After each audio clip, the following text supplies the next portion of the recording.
Chapter 317. Just at the moment when the hour hand was aligned. World of punishment completed. Sister is saved. Mission completed, perfect. The voice of the heavenly Holy Grail suddenly appeared in the depths of Qin Guang's mind, waking him up from his deep sleep. He opened his eyes abruptly, and his consciousness awakened like a tide. The summer breeze blew and a chill quickly spread throughout his body from the tip of his toes to his forehead. He forced himself to lift his head and looked down. He saw his clean and smooth body. He looked past the thick bandage wrapped around his abdomen and continued downwards. What he saw was Wu Tong's completely lost eyes, and her face was as red as the rising sun. She seemed to be completely lost in thought as she stared at the spot between his legs. What the hell? She wanted to molest me while I was asleep? I didn't expect you to be like this, Sister Wu Tong. The wind in the ward blew again and the crotch area was chilly. Then, under the gaze of both of them, a pillar propping up the sky. Wu Tong was getting closer and closer to him and she was completely cross-eyed. From Qin Guang's point of view, he didn't want to look anymore, it was too dirty. Anyway, he could roughly imagine a little cat hiding its head behind a flashlight and playing hide-and-seek with someone. Wu Tong got closer and closer and stared at him. She had always felt that this kid was especially good at fighting and was also very strong. She really didn't expect him to be so strong here. Wait, how did he become like this while he was sleeping? What kind of weird things was this guy dreaming about? What a little hooligan. Her face was so red that she was like a patient with a high fever. She tried to pull her left hand, wanting to use her fingers to tease this little guy, but she couldn't pull it, so she gave up. Then Wu Tong subconsciously looked up and met Qin Guang's eyes through the flashlight. Countless lightning flashed between their eyes, and 10,000 emotions ran through every corner of their hearts in an instant. The air stagnated at this moment and time seemed to freeze. Wu Tong's mouth opened wider and wider and she wanted to scream. Ah! Halfway through her scream she slapped her right hand hard on her mouth. Thank God, at such a critical moment, she didn't even know which kind-hearted person had given her a handkerchief. With a handkerchief covering her mouth, she didn't have to scream. Wait, why does this handkerchief have a sour smell? These are his underwear. It turned out that she did not notice that Qin Guang's underwear had finally been ripped off his feet. Wu Tong was so frightened that she suddenly raised her hand. Under their gazes, Qin Guang's beloved CK underwear drew a perfect arc in the air and flew out of the window. Qin Guang raised his hand in despair and made a grasping motion in the air. No. My underwear costs $700. No. The scream was heart-wrenching and heart-wrenching. On the other side, Wu Tong instantly regretted after throwing Qin Guang's underwear away. She got up and pounced forward to grab it, but it was impossible. Instead, she tripped over Qin Guang, who was lying on the hospital bed. Her whole body fell forward, and fortunately, her hands were holding onto something to prevent her from falling to the other side of the hospital bed. Ouch! Qin Guang dragged out the last syllable and let out a suppressed and shrill scream. Wu Tong turned her head and saw that her hand was pressed between this guy's legs. She was completely dumbfounded. She grabbed it and it was so hot. Ouch! Ouch! Ouch! Let go of me. It's broken. It's going to break. Qin Guang shouted. Wu Tong hurriedly let go of her hand. The temperature of her face could no longer be described as hot. It was almost on fire. At this moment there was a clicking sound coming from the ward door. Apparently, the two's movements had attracted the attention of the nurses who were patrolling outside. In fact, the two's ward had always been the focus of attention. There was no need for Wu Shan to call out to them. This ward was not a place that ordinary people could enter. As expected of Wu Tong. At this moment when she was on the verge of breaking down, no, she had already broken down. When she heard the sound of the ward door being unlocked, she immediately reacted and pulled the blanket over Qin Guang. The nurse poked her head in from the door. Is something wrong? Wu Tong and Qin Guang shook their heads in unison. It's nothing, nothing. The nurse looked at the two of them suspiciously. She saw that the man's face was pale and the woman's face was red. It seemed like something inappropriate had happened, but it didn't seem like it. Oh, if there's anything, just press the pager. I'll be right there. The nurse looked left and right for a while and was about to leave and close the door. At this moment, a series of curses came from downstairs. Who the hell is so wicked? Throwing underwear downstairs in the middle of the night. Sinks. Gee. How wicked. Damn it. It's covering our heads. The nurse didn't close the door again. No matter how she looked at it, she felt that the two of them were suspicious. This is too wicked. Who the hell is so wicked? Qin Guang's words were filled with righteous indignation as he spoke. Wu Tong was stunned for about 10 seconds before she suddenly reacted. That's right. That's right. It's too wicked. The person downstairs is making quite a ruckus. Why don't you quickly inform the hospital's security? It's not good to disturb the rest of the patients. The nurse muttered in her heart, sneaky. Then she turned and left. Just as she closed the door, the nurse couldn't hold it in any longer. She suddenly turned back to open the door and poked her head in. She said casually, Mr. Chen's injuries are very serious.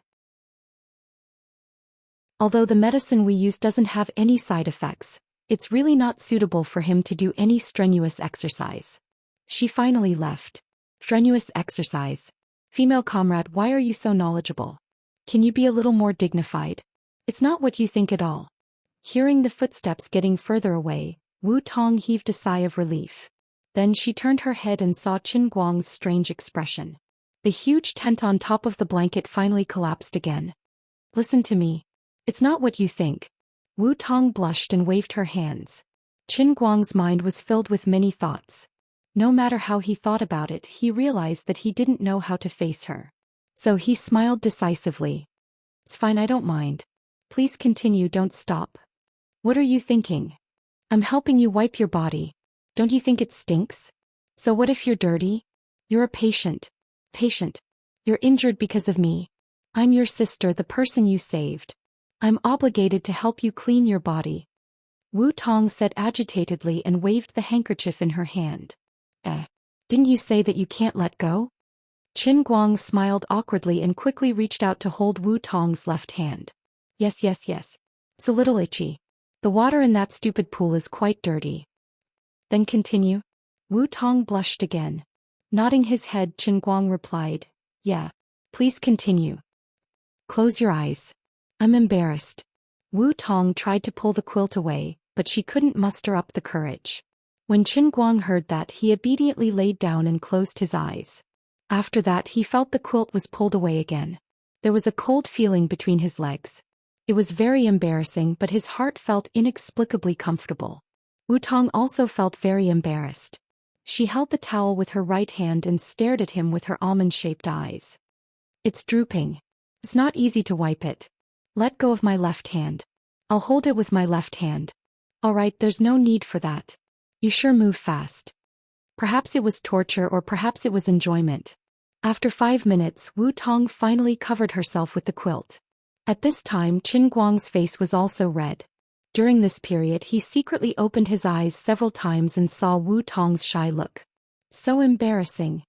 Wait, something doesn't seem right? Wu Tong suddenly said. What's wrong? Qin Guang looked confused. It's okay. Although we're brother and sister, we're not really related by blood. It's not a mess. Something's wrong. It's really wrong. What's wrong? You're awake. You can wipe it yourself. The two looked at each other blankly. Their brains short-circuited. Completely short-circuited. The atmosphere in the ward was really awkward. Chapter 318. That seems to be the case? The atmosphere was silent for a long time. Qin Guang decided to break the silence and said hesitantly. Wu Tong suddenly sat up straight and put her face in front of Qin Guang. Did you think of it earlier? Did you do it on purpose? Qin Guang was stunned. In fact, he didn't have such a thought at all.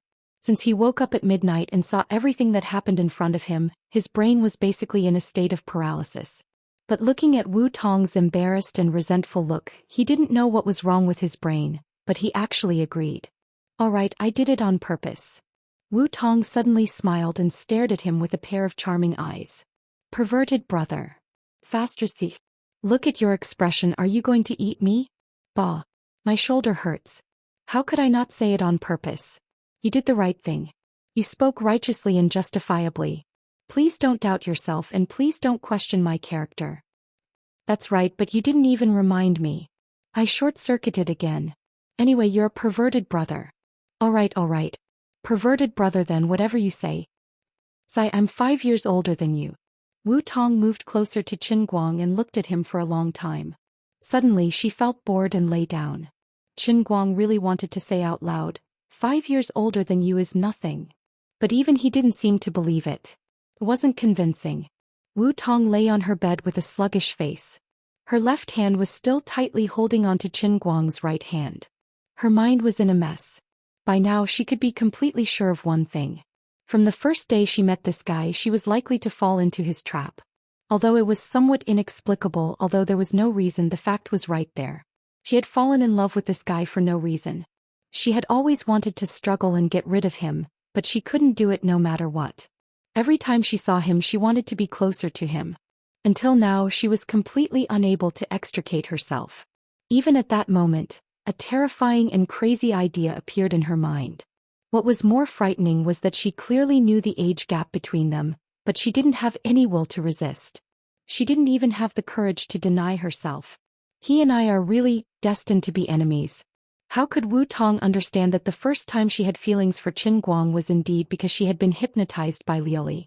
Since then what remained in her heart was the sequela of the hypnosis. If she never saw Qin Guang again, the extra feelings that had been forced upon her would indeed gradually fade until they were obliterated by time without a trace. However, because she cared too much about this matter, she often thought about it in her heart and deepened her own memory. Then she helped him solve Pan Zhang's problem, and by some strange coincidence, they recognized each other as brother and sister. Later she met him by chance when they were catching thieves, and later she even pulled her father over to help him. After meeting him time and time again, Qin Guang's character wasn't detestable at all. On the other hand, Wu Tong, who already had the first impression of being hypnotized, fell deeper and deeper into Qin Guang. Later, because of the misunderstanding between them, she actually took the initiative to give in to someone for the first time.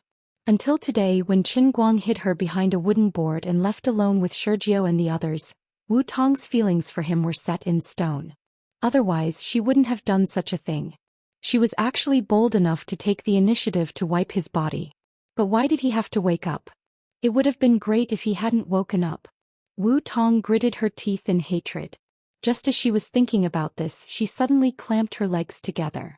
Only then did she remember that she seemed to have also been in the reservoir. Women were much more troublesome in this aspect than men. Once she realized this, her body really itched more and more. Oh my God, I have to quickly wash up or I'll get a gynecological disease. Can you let go of me? Wu Tong suddenly asked. Qin Guang's heart suddenly felt empty. What did this big sister's imagination run wild just now? Do you want to run away now? I can't accept this. I also went into the water. The water is so dirty and itchy. I have to wash up or I'll get sick. Wu Tong blushed, thinking that since the two of them were in such a strange state, she might as well say whatever was on her mind. Qin Guang's heart suddenly felt at ease. Yes. Hurry up and wash up. That I won't run. Shui. I don't hate this. It's just that I'm not mentally prepared yet. It's too sudden. Today I only wanted to wipe you a little. Who knew that you could actually wake up after being injected with anesthetics? You better stop. Don't let your imagination run wild. At least not now. Wu Tong glared at him fiercely. After being shy for so long, she felt that she was not herself anymore. She also guessed the thoughts of this perverted younger brother of Qin Guang, so she simply straightened her face and glared at him fiercely. Qin Guang looked aggrieved. Aggrieved my ass. I've let you take advantage of me so much. You're going to eat me up today, are you? Come. I'll risk my life to accompany you. Come. As Wu Tong said that, she straightened her body and pulled her belt. Faster, thief. I've accidentally aroused her anger. Don't. I'm just joking. Besides, you're the one who took advantage of me. Qin Guang hurriedly explained. Wu Tong rolled her eyes, looking as if she had seen through him. Little guy, you think I don't know you? But I really can't today. Look at the bandage on my head. Look at the bandages all over your body. You're a wounded person, so you have to have the awareness of a wounded person. The nurse also said earlier that you shouldn't do strenuous exercise. After saying that, she got up and went to the toilet. This type of special care ward was indeed high-end. Then another day, Qin Guang forced himself to straighten his body. Wu Tong turned around and glanced at him. Another day depends on your performance. Anyway, you're the one who saved my life and I don't have anyone else that I like for the time being. If you asked me to repay you with my body, I would have agreed immediately. I don't care if I'm older than you by a few years. But now you've temporarily missed the opportunity. Qin Guang refused to give up. You can at least give me some benefits, right? Wu Tong blinked and pretended to ponder. Sure. But you better keep our relationship to yourself. I don't want the news to get out. It'll be like the mess in the police station. The whole world will say that I'm an old cow that eats young grass, but to the outside world, I'm still your noble, elegant and classy sister. Qin Guang clenched his fist. I'm Gao Dian and you're classy. I want to be classy. I'll beat the classy one and I'll beat the classy one. After saying that, Wu Tong turned around and went into the toilet. She leaned against the wall, her heart pounding. She knew what her words meant, but in fact what she said just now had convinced herself. Anyway, he was the one who saved her life, so it wasn't a big deal to give herself to him. Should she try to secretly date him first?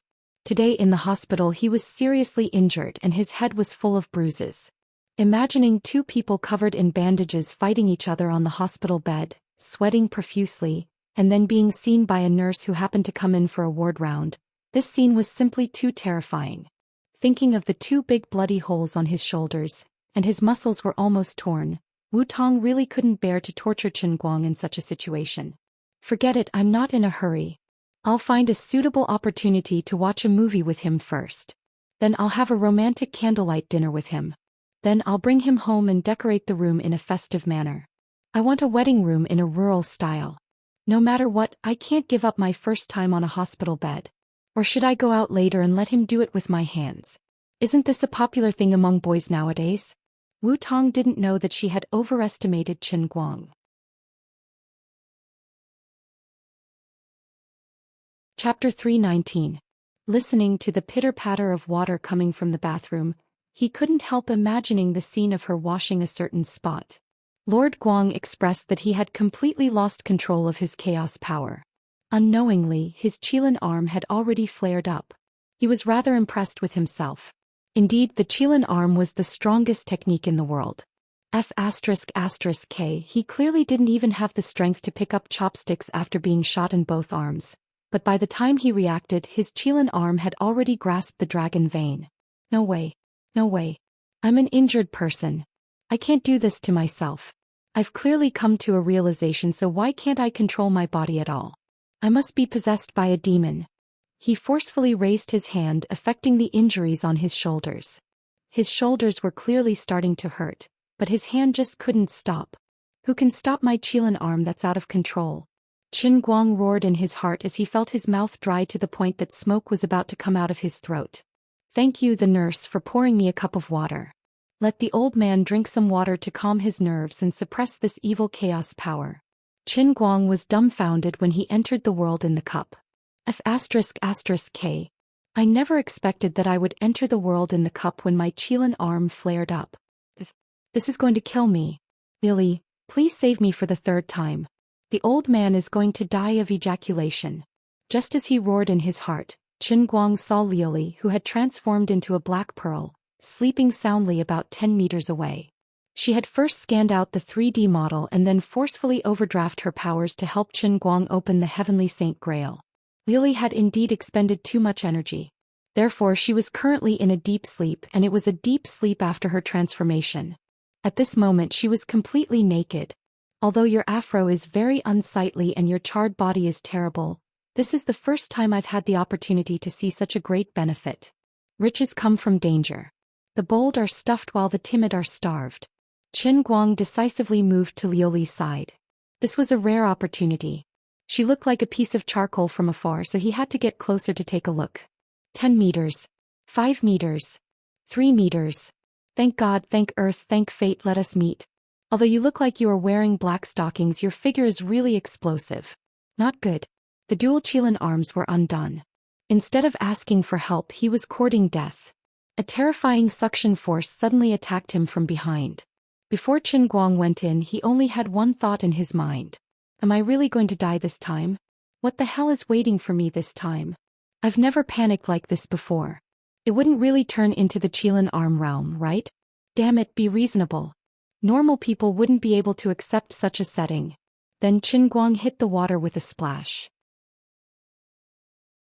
Just as he poked his head out, he heard the emotionless electronic voice of the Holy Grail in his head. This is the world of the Qilin arm. The objective of the mission is to refine the strongest Qilin arm in history. Faster Xikemi. Qin Guang facepalmed. Why is my cheat so shameful? How am I supposed to greet other protagonists in the future? Besides, didn't I just complete the realm of punishment? Why did the second world in cup come so quickly? Lori is still unconscious and you're already here. Can't you at least prepare a little?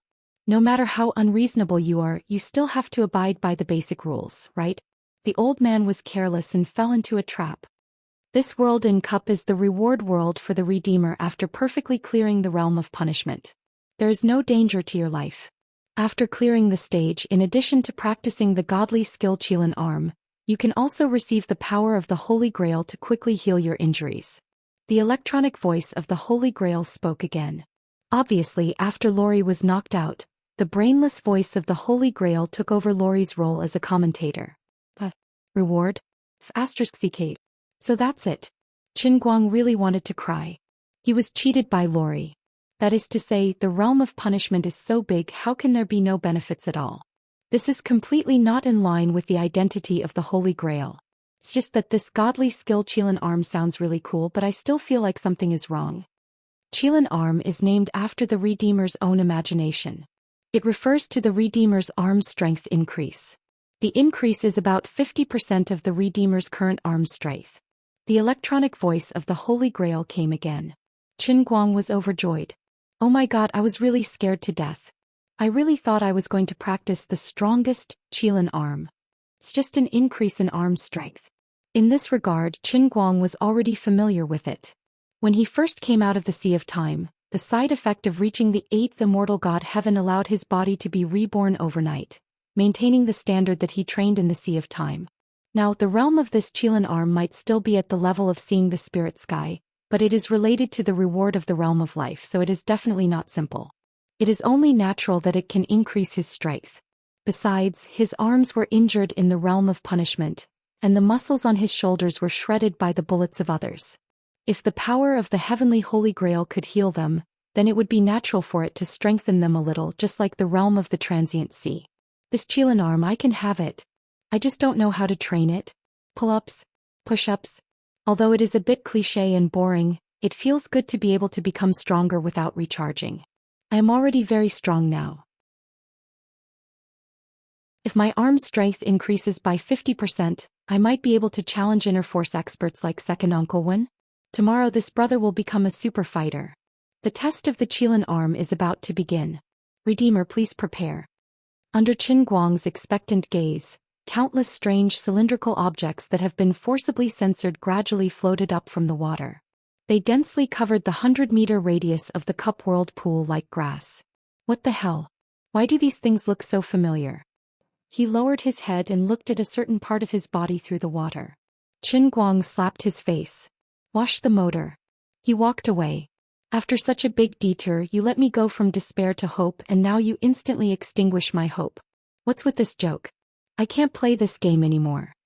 He bravely swam forward and forced himself to take a closer look. Thank God it is not like that. It is a standard metal cylinder. The brass material looks a bit similar to the skin color. But why would the Holy Grail hang two egg-sized pendants next to the metal pillar? There was no need for that at all, okay? Are you trying to scare me? This is very easy to misunderstand, okay? An electronic voice came from the air. Please use friction to generate heat to ignite the brass fireworks. If it is successfully launched, the index of the Qilin arm will increase by 1. Additional explanation: the shape of the brass fireworks is set according to the most commonly used item of the Redeemer. It can increase the Redeemer's sense of immersion. Friction to generate heat. Brass fireworks. Launch. What do you mean by most commonly used item? Although the old man is an experienced driver, I drive an online taxi, not a car. I will never admit this kind of thing even if you beat me to death. Your Holy Grail is so indecent. The method you used to train the Qilin arm is too shameful. I protest. Qin Guang covered his face.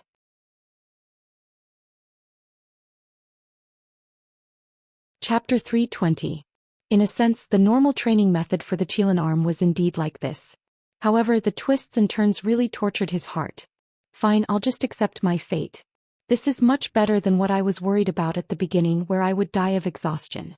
If he had to blame something, he could only blame himself for being too relaxed and falling into the trap of the heavenly Holy Grail. It was also Lori's fault, that damned liar.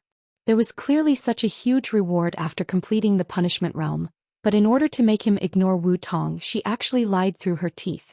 Apart from that, Qin Guang secretly swore that he would definitely be an upright gentleman in the future and would not easily give himself false promises, especially when doing certain things. He had to endure the disaster that his own wretchedness had attracted, even if he had to hold back his tears. Closing his eyes, Qin Guang silently stretched out his hands. After a long time, the fireworks were launched and the cup realm above his head shone with a brilliant light. A huge from character floated in the sky. Pass, Qilin arm index +1. The old man's Qilin arm had become a little stronger. There was really no need to top up. Since the brass fireworks were soaked in water, it was needless to say how strong the thermal conductivity of copper was. It was not easy to generate enough heat from friction to launch the fireworks. Fortunately, the cup realm was considerate enough to consider his difficulties. On the one hand, it made the surface of the brass fireworks into a frosted state to increase the friction efficiency, and on the other hand, it made the calluses on his hands grow abnormally fast. Furthermore, his arms were never tired and could move crazily like a perpetual motion machine. He would not feel hungry or tired, and his body would not swell even if it was soaked in water. As soon as he squeezed his hands, he could clearly feel the calluses on his palms growing like weeds in spring. Qin Guang could not help but complain. Although it was a free reward, it was not easy at all. It was more boring than sharpening pencils and more difficult than playing Dota. The heavens took pity on him. When he was dealing with the fourth brass fireworks, the quick-witted Qin Guang realized something was amiss. The words formed by the first 4 fireworks were read together, starting from 0. As a veteran web novel reader, Master Guang felt that these 4 words were really King familiar. But he had a bad feeling about this. Could it be? After 5,000 fireworks, Qin Guang plunged his head into the water. He planned to drown himself. It turned out to be the first chapter of the masterpiece, starting from 0, which was more than 20 million words long. What the F***? I'm so **ket up. Many years ago, when he was still a high school student, he once complained that if the book ended one day, his old friend who was still alive would print it out on A4 paper and burn it for him in the underworld. This year the book was really finished. Qin Guang remembered that he couldn't hold on after reading more than 1,000 chapters. Until now, he still didn't have the courage to open the book again. So here's the problem. Do I have to use the fireworks mode to read the book? Just thinking about it was terrifying. There was no reason for this. This pool of water with a radius of more than 100 meters couldn't possibly contain more than 20 million brass fireworks, right? The density didn't match. Qin Guang turned around and found that the brass firework, which had sunk after being fired, had quietly emerged again. Okay, pretend I didn't say anything. This dog has a resurrection function. Can be recycled. He really had no idea how much time had passed. Perhaps it had been so long that he had lost track of time. Thankfully, the Holy Grail's thoughtfulness had stopped his train of thought, or else he would have collapsed after reading more than 100 chapters. The difficulty of using calluses to generate heat was not something a web novelist could compare to. In the beginning, it was already impressive to be able to light one firework in 10 minutes, but as he got more and more familiar with the process, the frequency of his hands shaking increased, and the time shortened to 5 minutes, 1 minute, 30 seconds, 10 seconds, 1 second, half a second. Qin Guang's hands were shaking at an extreme speed. The frequency of the shaking was even faster than a special machine that had its own rotating rotor. He floated on the surface of the water with his hands raised in front of him. He took a deep breath. In that instant, with his hands as the center, the surface of the lake in the world of the cup surged to both sides, the waves reaching 20 to 30 meters into the air. In the blink of an eye, there was a bayou sound and the fireworks shot into the sky. The waves stopped and the water stopped. All that was left was the lonely back with half of his body submerged in the water. That was how confident he was with the terrifying ultra-high frequency vibration. In fact, the Holy Grail could not be blamed for this. His strength was already at the level of a veteran pirate, much stronger than the average person. On top of that, he had increased it by 50%, almost at the level of a world weightlifting champion. Since it could not change his body shape too obviously, the Holy Grail could only use this stupid method to train the muscles in his arms. It trained his muscle structure day after day, year after year, until it reached or even exceeded the limits of human muscle fibers. Although it was a scam, it was really effective. When the words "book complete" finally appeared, Qin Guang's tears streamed down his face. He lowered his head to look at the calluses on his hands that were so thick that grass could grow on them. It was obvious that he had become the most loyal fan of this generation's masterpiece. The world of the Kirin arm is complete. The Redeemer has obtained the Kirin arm. Qin Guang covered his face again. I finally made it through. Bang. His hands were shaking so hard that he sent himself flying.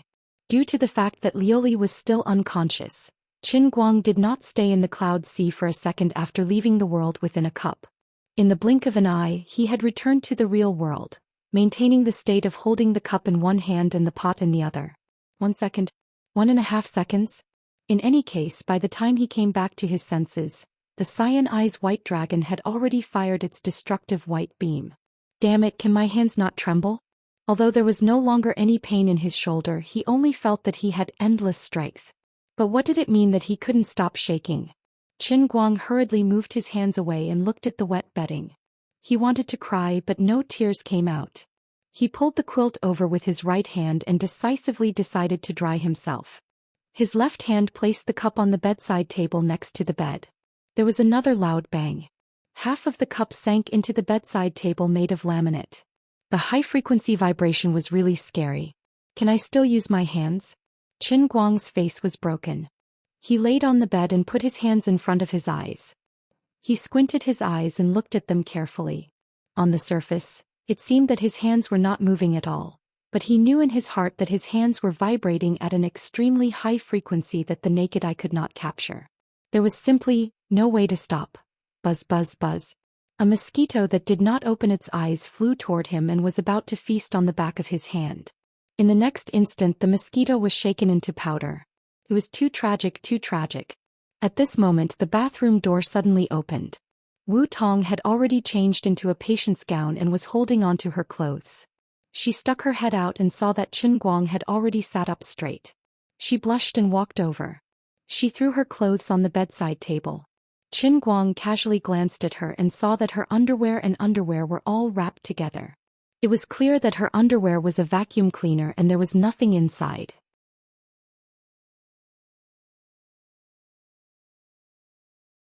Chapter 321. Why aren't you sleeping? Are you? Wu Tong said as she stretched out her left hand to hold Qin Guang's hand. Qin Guang quickly hid his hands under his butt. I'm not pulling anymore.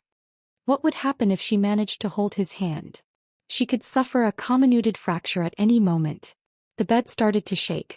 The frequency was high but the intensity was low. Thanks to the Special Care Unit's super durable mattress, he knew it was this brand. Wu Tong was puzzled. What's wrong? Are you not feeling well? Well, I've thought about it. This is a ward today and it's not convenient. But, as she said that, she stretched her hand under Qin Guang's blanket.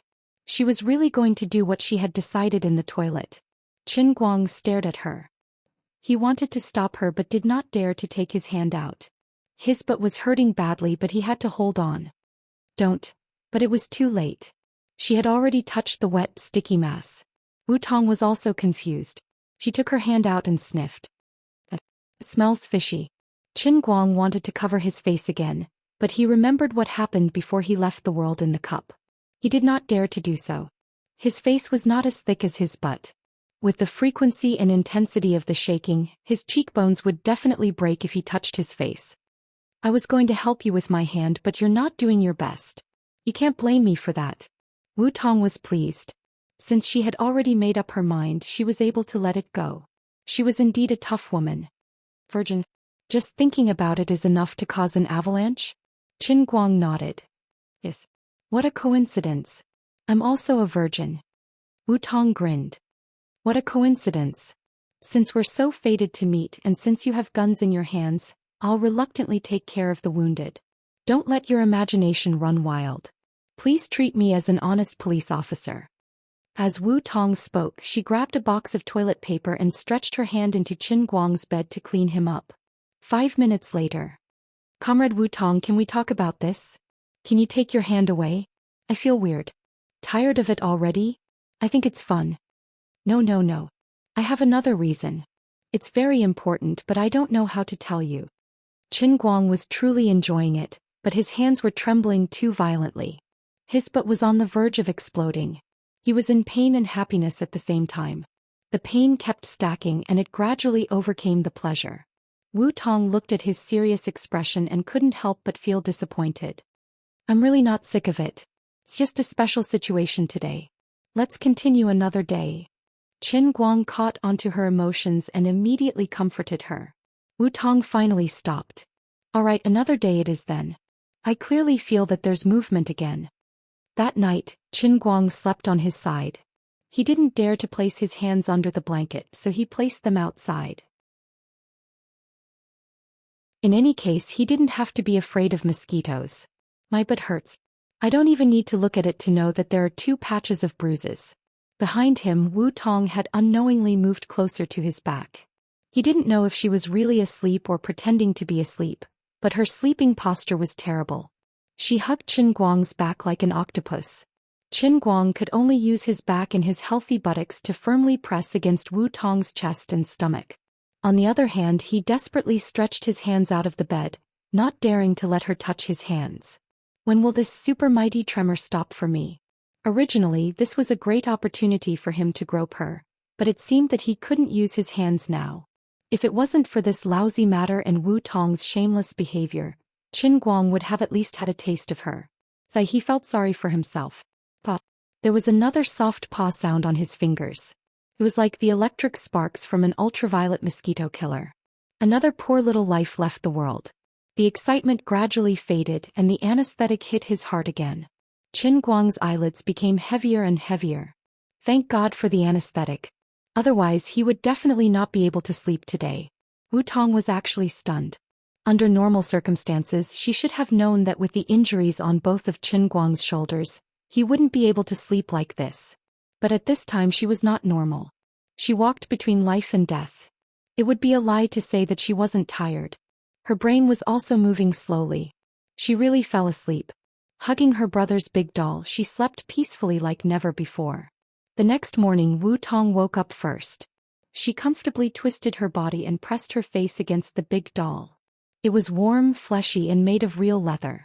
Stepping over the big plushie's body, he grabbed a certain part in the middle of the plushie, as if he was grabbing something even hotter and harder. Wu Tong slowly regained consciousness. Her brain was still a little stiff. She squeezed her right hand hard. Was it a cylindrical hand warmer? The material of this real leather was really good workmanship. Suddenly, a thought flashed across her mind. She suddenly opened her eyes and woke up in shock. What kind of sleeping posture was this? What was I doing with my hand? No, what was I afraid of? Didn't I think it through? Wu Tong didn't let go. She quietly lifted her body and looked at Qin Guang's face. This guy was really sleeping soundly. His saliva was all over the pillow. It was still early in the morning and he was already pointing a gun out the window. What a bad brother. She added a little more force. Gun in hand, follow me. At this time, the door of the ward suddenly opened. Wu Tong quickly covered Qin Guang with the quilt and sat on the bed, cross-legged as if she was cultivating. The person who barged in was none other than her good friend Tang Ying. Tang Ying's face was a little pale as if she had suffered a great shock. Wu Tong, are you okay? I woke up early in the morning and heard that last night. Before she could finish her sentence, she saw Wu Tong sitting on the edge of the bed. She threw herself at Wu Tong and burst into tears. She whimpered, "You scared me to death. Why didn't you come to my hospital? How did I find out about such a big thing from other people's mouths? How could you do this to me, you damned girl?" Wu Tong was embarrassed. She patted Tang Ying's back and spent a lot of effort to calm her best friend down. She shushed her again. "Lower your voice. It's all because of this guy that we didn't go to your hospital. Don't wake him up. Sleep will help him recover." Qin Guang narrowed his eyes. He was already cursing Tang Ying in his heart. "If you weren't my mother's attending physician, I would have cut all ties with you right now. Did the heavens send you here to punish me? I'm going to explode. On the other side, Tang Ying and Wu Tong were already chatting in low voices. Tang Ying harshly blamed Wu Tong, saying that she was not good enough to not inform her about such a big thing.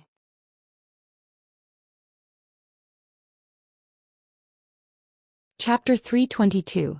Wu Tong spent a lot of time and effort to convince Tang Ying. She even sold out Qin Guang at the same time, but she didn't go into details. She only told Tang Ying that her survival this time was all thanks to Qin Guang, her younger brother. Tang Ying's mouth was agape. She turned her head from Wu Tong's side and looked at Qin Guang a few more times. Does this kid want to die? How dare he get involved in this kind of thing? Don't tell me he fell in love with you? Wu Tong blushed as she tried to defend herself. Don't overthink it. He's my brother and I'm his sister. Anyway, if it weren't for him, I'd really be dead. Tang Ying recalled the first time she met Qin Guang. She didn't know what to think, but she nodded. He's quite special. I really envy you for having such a good brother. Why are you envious of me? We're good sisters. He's my brother, so he's your brother too. Besides, you saved Auntie Feng's life. If something happens to you, he won't just stand by and watch. On the other hand, Wu Tong started comforting Tang Ying. In her heart, Qin Guang was basically a living saint. Last night you two slept here together? Tang Ying suddenly asked out of nowhere. Wu Tong nodded. He wouldn't let go of my hand no matter what. He said he had to hold my hand. I couldn't leave and I didn't even go to the summary meeting. He didn't do anything to you. Wu Tong blushed. No, I took advantage of him a lot. But taking care of patients, I'm just doing it. Don't overthink it. Look at your blushing face. Do you think I'm blind? Can the two of us not play the hypocritical game? After so many years, do you think I don't know you? Come on, just tell me what's going on. I know your temperament.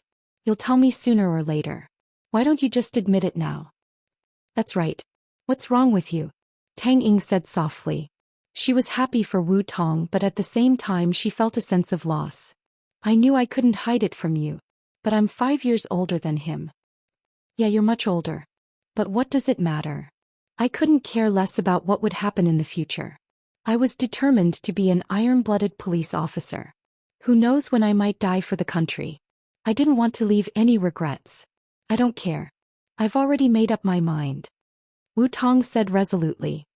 Unless he's tired of me. My life is his. As his sister, I have the obligation to teach him something that only adults understand. Tang Ying gasped. Aren't you ashamed of yourself? Wu Tong rolled her eyes and said shamelessly, what's there to be ashamed of? What's wrong with being a 25-year-old spinster and having a taste of tender grass? I'm also a normal woman. There were also normal needs in that aspect. I didn't have a suitable partner in the past. I think he's pretty good. You, on the other hand, aren't you already so old? I won't be able to accompany you in the future. When will you? All right. Fine. Come on. Don't drag me into this. I'm not as flirtatious as you. All right, I'm too lazy to care about you. But you can't lose your humanity when you have the opposite sex. You can't forget your old sister after having a little man. Tang Ying chuckled. Her tone was indescribably vulgar. Damn. So the two of you have such a dirty and corrupt relationship. But why am I inexplicably looking forward to it? This isn't right. Qin Guang, who had been pretending to be asleep, eavesdropped on the two's whispers. He felt that his outlook on life had been severely impacted. City people really know how to have fun. The world of adults is too scary. These two women actually have a secret affair. No wonder the two of them are so decisive. I'm so shocked. All right, how did you take advantage of him yesterday? Tang Ying asked again. Her voice was very low and seemed to have a slight tremble. She seemed to be very curious and a little perverted. She seemed to have recalled the brief flirting with Qin Guang that day at her house. The sound of Wu Tong scratching her head could be heard. She scratched her head a little. Actually, it's nothing. I just helped him wipe his body. Nothing really happened. In the end Bayou? Yeah. Tang Ying sighed. As expected. You're like an old cow that eats young grass. You can't do it for now. What's wrong? What's wrong? What do you mean? Are you against it? Wu Tong panicked. Tang Ying sighed again. No, it's something else. All right, you've met his father, right? It's Qin Guoli's Uncle Qin. Yeah, I've met him. He's a pretty good uncle. What's wrong? Tang Ying wanted to say something but stopped. Some time ago, Uncle Qin asked me for a prescription to treat kidney deficiency. He said it was for a relative in his hometown, but I later found out that the prescription was actually for Qin Guang. Hisik. Kidney deficiency. Qin Guang gritted his teeth.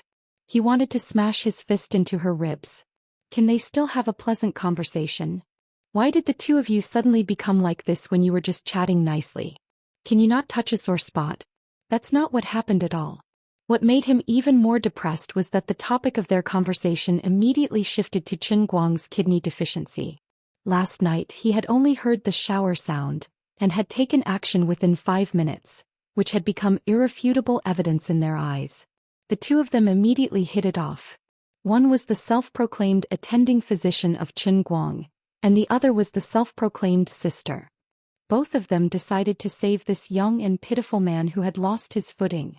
Wu Tong even swore to herself that before his kidney deficiency was cured, she must restrain herself and not provoke him. After all, the essence of a person with kidney deficiency was especially precious. Overexerting it would definitely damage the foundation. If she gave him another taste of it, it would be disastrous. Hearing this, Qin Guang couldn't hold himself back anymore. He sat up straight and stared at the two of them. He pretended to rub his sleepy eyes. Faster, see. Fortunately, his hands stopped shaking after a night. Otherwise, he wouldn't be able to explain himself. What did you just say?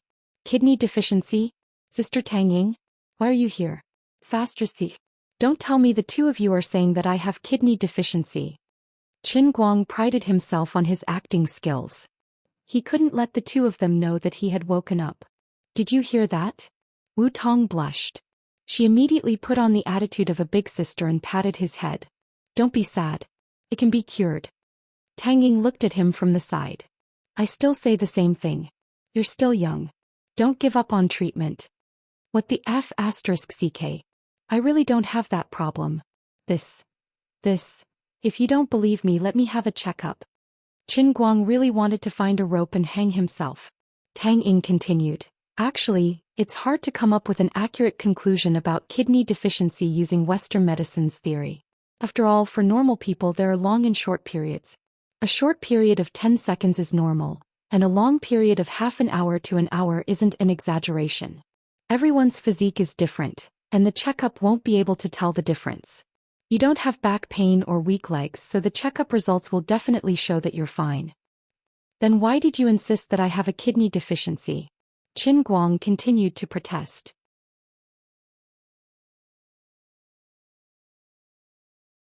Chapter 323. Tang Ying rolled her eyes at him disdainfully. But you lost your composure just by listening to the sound. You're definitely sick. Stop quibbling. Whatever you say is useless. I've seen a lot of patients like you. Wu Tong also chimed in. Yesterday I thought it was fun to pinch it, but you said you had another reason and didn't let me play. At that time you said it wasn't easy to talk about it. It must be because you're weak in that area. I know it's difficult to talk about it. You're afraid of a continuous leak in a short period of time, right? Qin Guang was dumbfounded. You're so shameless. Continuous leak. No wonder you're a civil servant. Even if you're talking about something so wretched, you can still put it so nicely. At that moment, the nurse who was changing Qin Guang's dressing pushed the door open and came in. She was shocked when she saw Qin Guang sitting up. She rushed over and pressed him down on the bed. Lie down. Lie down. Do you want to die? Do you want to become a disabled person? Qin Guang reacted. His arm was as good as new overnight. If the nurse removed the bandage on the spot, many people would pee in their pants. He might even be sent to the lab to be cut up and used as a lab rat. He didn't say anything. If he couldn't explain himself, the old man would run away first. He didn't care if his crotch was empty or not. Anyway, he had the patient's pants to cover it. He jumped off the bed and hung his sports bag with his neck. Then he deliberately lowered his arms and pretended to be weak. He shouted like a madman as he ran out of the room. I'm not sick. I'm not weak. I'm not weak. You two bastards. In the blink of an eye, Qin Guang was nowhere to be seen. In less than 10 seconds, a commotion could be heard from downstairs. Qin Guang had already dashed out of the hospital and onto the streets. It only took him 10 seconds to get down the stairs. Wu Tong, Tang Ying and the nurse looked at each other. The nurse had no idea what was going on. Wu Tong looked at Tang Ying blankly. Isn't his reaction a little too much? Tang Ying sighed. Sigh, how pitiful. He's under too much pressure. Running out of the hospital, Qin Guang didn't plan to go back. He casually stopped a taxi on the road. He couldn't go back to school because Wu Tong would probably go back to school to look for him because she was worried about his injury. Qin Guang was distressed. Where should he go now? This patient gown was too loose and there was a gap inside. He felt that something was wrong. Bro, what are you wearing? Don't tell me you're a mental patient who escaped from the hospital? The taxi driver in front of him didn't look carefully when he was picking him up. Now he began to get nervous. From time to time he pretended to look back at his patient's clothes from the rearview mirror, intentionally or unintentionally. Can we still have a pleasant chat? Do I look like a psychopath? I'm a proper student of a prestigious university, okay? Take me downtown first. I need to change. So annoying. I told you that I could be discharged from the hospital, but my family insisted on being stubborn and made me grow hair all over my body. Qin Guang lied through his teeth. The taxi driver started to talk about life philosophy. Young man, don't blame your family for being long-winded. The elders are doing this for your own good. Yes, yes, yes. Thank you, brother driver. Listen to me. In this life, health is the most important thing. If Qin Guang knew that his lie would trigger the driver's chatterbox, he wouldn't have spouted such nonsense even if he was beaten to death. When he arrived downtown, he was on the verge of a breakdown. He had no cash on him, so he used his mobile phone to transfer 50 yuan to the driver and ran away. He rushed into the department store and changed his clothes under the astonished gaze of countless people. In the changing room, he looked at his shoulders in the mirror for a long time. He could still vividly remember how badly his shoulders were injured last night. But at this time, looking at his shoulders in the mirror, there were no injuries at all. All he could see was his strong angular muscles. He took a step back and punched the air in front of him. There was a faint whistling sound in the air. Qin Guang didn't know how strong his arm strength was, but the power of this punch was indeed much stronger than before. He estimated that he could blow up a sandbag with one punch. Although it wasn't easy to get the Kirin arm, it was indeed powerful. Qin Guang hid outside for 3 days before he dared to go to Wujing City Hospital. He had no choice but to explain to Wu Tong and Tang Ying that his shoulders felt uncomfortable as soon as he ran out, so he simply found another hospital to lie down.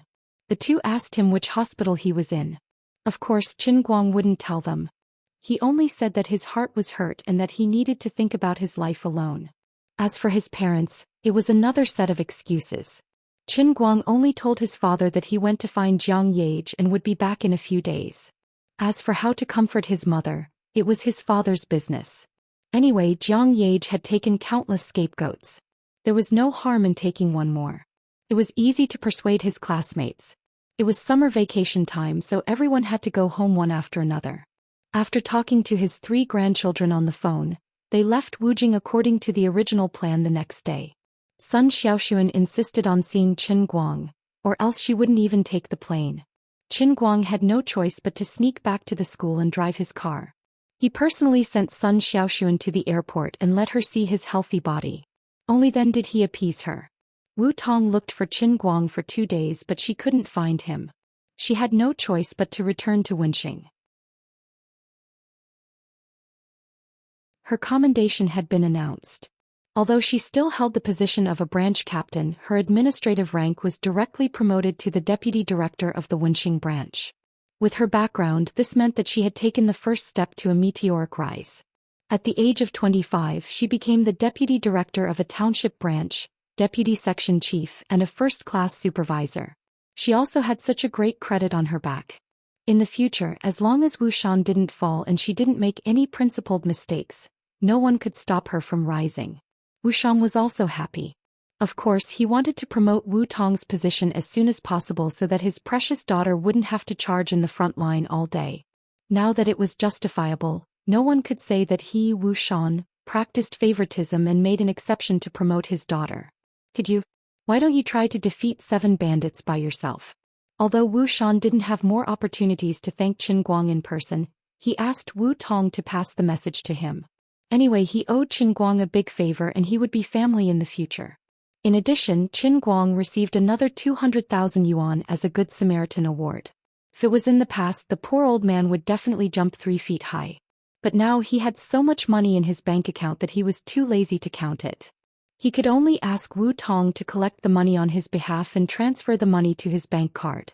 He didn't even want to show his face in front of Wu Tong to collect the money. There was really no way to explain the injury on his shoulder. On the evening of the third day, Qin Guang found a community hospital, gave a few hundred yuan for free, and asked the doctor to wrap a thick layer of white bandages on his shoulders. Then he braced himself and went to Wujing City Hospital. Maybe it was a little too rushed, but Qin Guang missed his mother. About 2 hours ago, in the jungle more than 100 miles away from Wujing City, there was an unprecedented fierce gunfight.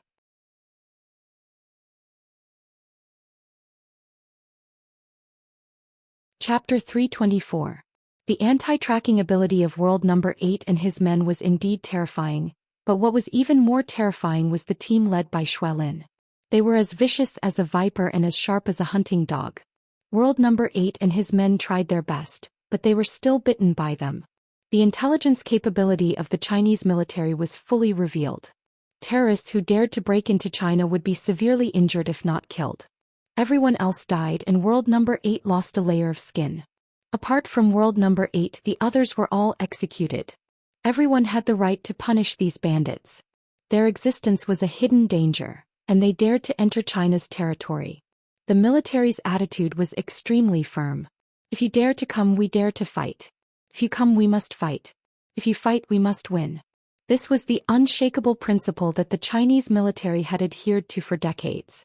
It was extremely tough, and it was only to defend the prestige of the country. It wouldn't retreat just because you belonged to some extraordinary organization. In recent decades, the Wuxia military had always been so tough, so this land had become a rare pure land in the increasingly dangerous and terrifying international situation. Xuelin wiped the blood off his face and looked coldly at the corpse of the white man whose head had been smashed. He was in a terrible mood. In the end, one of them had escaped. In addition, he had lost 3 brothers on his side. The enemy was too strong, especially the Chinese man who had escaped. His marksmanship was extremely accurate, his movements were even more agile, and he had extremely rich experience in jungle warfare. If he hadn't raised his hand and shot him in the wrist by a fluke, which scared him away, he was afraid that the losses on his side would have been even more disastrous. His comrades also had ashen faces. The most important bond between men was that they had carried a gun together. No soldier could remain indifferent to the death of a comrade. In the communication device, the Major General in charge of remote command comforted Xuelin. Little Xue, you don't have to blame yourself. Being able to escape with only one person is already more than enough to complete the mission. The other party is the top soldier of the Broken World organization. It's normal for him to have some extraordinary skills. Because this was a special mission, the compensation for the dead soldiers was increased by 50%. We will properly arrange their funeral. But in World Number 5's third steel factory, the other group of bandits was completely annihilated. There were no casualties. Wu Tong was just an ordinary police officer. We are the chosen soldiers, but Xuelin's voice was full of self-blame and unwillingness. There was a brief silence on the phone and the Major General sighed. There's something fishy about this. You don't have to compare. You've really done a good job. Xuelin cut off the communication device. Her eyes were bloodshot. 3 of my brothers died here, but Sister Wu Tong wiped out all the enemies by herself without any injuries. How could I not compare? He wasn't jealous of Wu Tong, who had grown up with him in the compound. He was just blaming himself. Xuelin knelt on the ground and looked at the corpse of her comrade. He punched her chest again and again. Why am I so weak? At this time, Qin Guang was also not feeling well. Originally, after entering the hospital and chatting with his parents, Master Guang was in a good mood when he saw that his mother's spirit was improving day by day. Then he was dragged out by Tang Ying. When he was in the ward, he completely forgot to continue pretending to be injured. He couldn't pretend to be injured in front of his parents either. He poured water, peeled fruits, and helped his mother fiddle with the tablet to find a TV show. Tang Ying saw everything from the beginning to the end. Her beautiful eyes kept sweeping up and down his shoulder, looking like she wanted to say something but was hesitant. Tang Ying knew that Qin Guang had a gunshot wound on his shoulder. Seeing him pretending to be fine in order not to worry his parents, she felt an indescribable pain in her heart. But she couldn't expose him at this time, so she felt terrible. Every time Qin Guang moved, Tang Ying's eyelids would twitch violently as if she was the one in pain. This is a gunshot wound. You won't be able to stop taking the medicine for half a month, and it will take at least 2 to 3 months to recover. You're destroying your own hand. You're going to become a disabled person. Finally, Tang Ying couldn't hold it in anymore. She came forward with a stiff face and said that she wanted to borrow Qin Guang's help. Then she grabbed his clothes and dragged him out. Qin Guang knew that he was going to be interrogated, so he had no choice but to follow her out with a bitter face. Do you want to die? Don't you feel any pain? Tang Ying raised her hand and wanted to pinch Qin Guang's shoulder, but she didn't dare to touch him. She didn't have as many thoughts about Qin Guang as Wu Tong did. It was just that she had received a great favor from him, and she knew what he had done to earn money to save her mother. Moreover, she was touched by his crying appearance on the day of the successful surgery, so she treated him as a true friend. Now that she saw him shamelessly treating his injury, she couldn't help but worry for him. It's actually not that serious. Qin Guang thought for a moment and decided to throw the blame to the mysterious expert. I don't care if you believe it or not, I'll say it anyway. Actually, I met a very mysterious guy in the past few days. He gave me a black ointment and I don't feel any pain at all after a few days. How is that possible? Nonsense. As a senior medical worker, Tang Ying didn't believe it from the bottom of her heart. Qin Guang stared at her and said, "It's true." As he said that, he simply posed like a bodybuilder. Tang Ying pulled Qin Guang and dragged him to her dorm room. She forced him to take off his jacket and removed his bandages, insisting on seeing what was going on. When Tang Ying saw his perfect deltoid muscles, she covered her mouth and looked up and down for a long time. She really couldn't find any trace of injury, not even a scar. Oh my God. This is a miracle in the history of medicine. This is a miracle. Where do you think that person is? Which hospital is it? Take me there. This is a Nobel Prize in medicine. Tang Ying wasn't making a fuss out of nothing. On the contrary, as a doctor from Moreland's Medical College, she had seen a lot of things, but she had never met anyone who could completely recover from a gunshot wound in just 3 days without any signs of injury. Qin Guang also put on a shocked expression and asked, There was a big scar this morning and it's gone now? Which hospital is it? Tell me. Scratching his head, Qin Guang replied, Actually, I'm lying to you guys. I wasn't in the hospital for the past few days, and I found a hotel to stay after meeting that person. That person would only change my bandages once a day. This morning he changed my bandages and left. He didn't leave me any contact information. I asked him, but he wouldn't give it to me. Before he left, he only said something like, There is no Bodhi tree, how can there be dust? This kind of strange and meaningless words. Tang Ying subconsciously felt that he was talking nonsense, but his unscathed shoulder was clearly in front of her. She had no choice but to believe him. Seeing her distracted look, Qin Guang put on his clothes and patted her shoulder to comfort her. Don't be too upset. The world is big and there are all kinds of strange things. There is no end to learning. Tang Ying nodded blankly. Indeed. If there's nothing else, I'll go back to the ward. Seeing that she had been bluffed, Qin Guang decisively prepared to slip away. Hey, let me think first. What kind of medicine could have such an effect and what's the theory behind it? Take your time to think about it. I'll make a move first. Qin Guang chuckled as he opened Tang Ying's room door and walked out. As soon as he stepped out, a young man in casual clothes with a pale face appeared in front of Qin Guang. When he heard the door open, he stopped daydreaming and stared straight at Qin Guang. Qin Guang, you killed Sergio's group, right?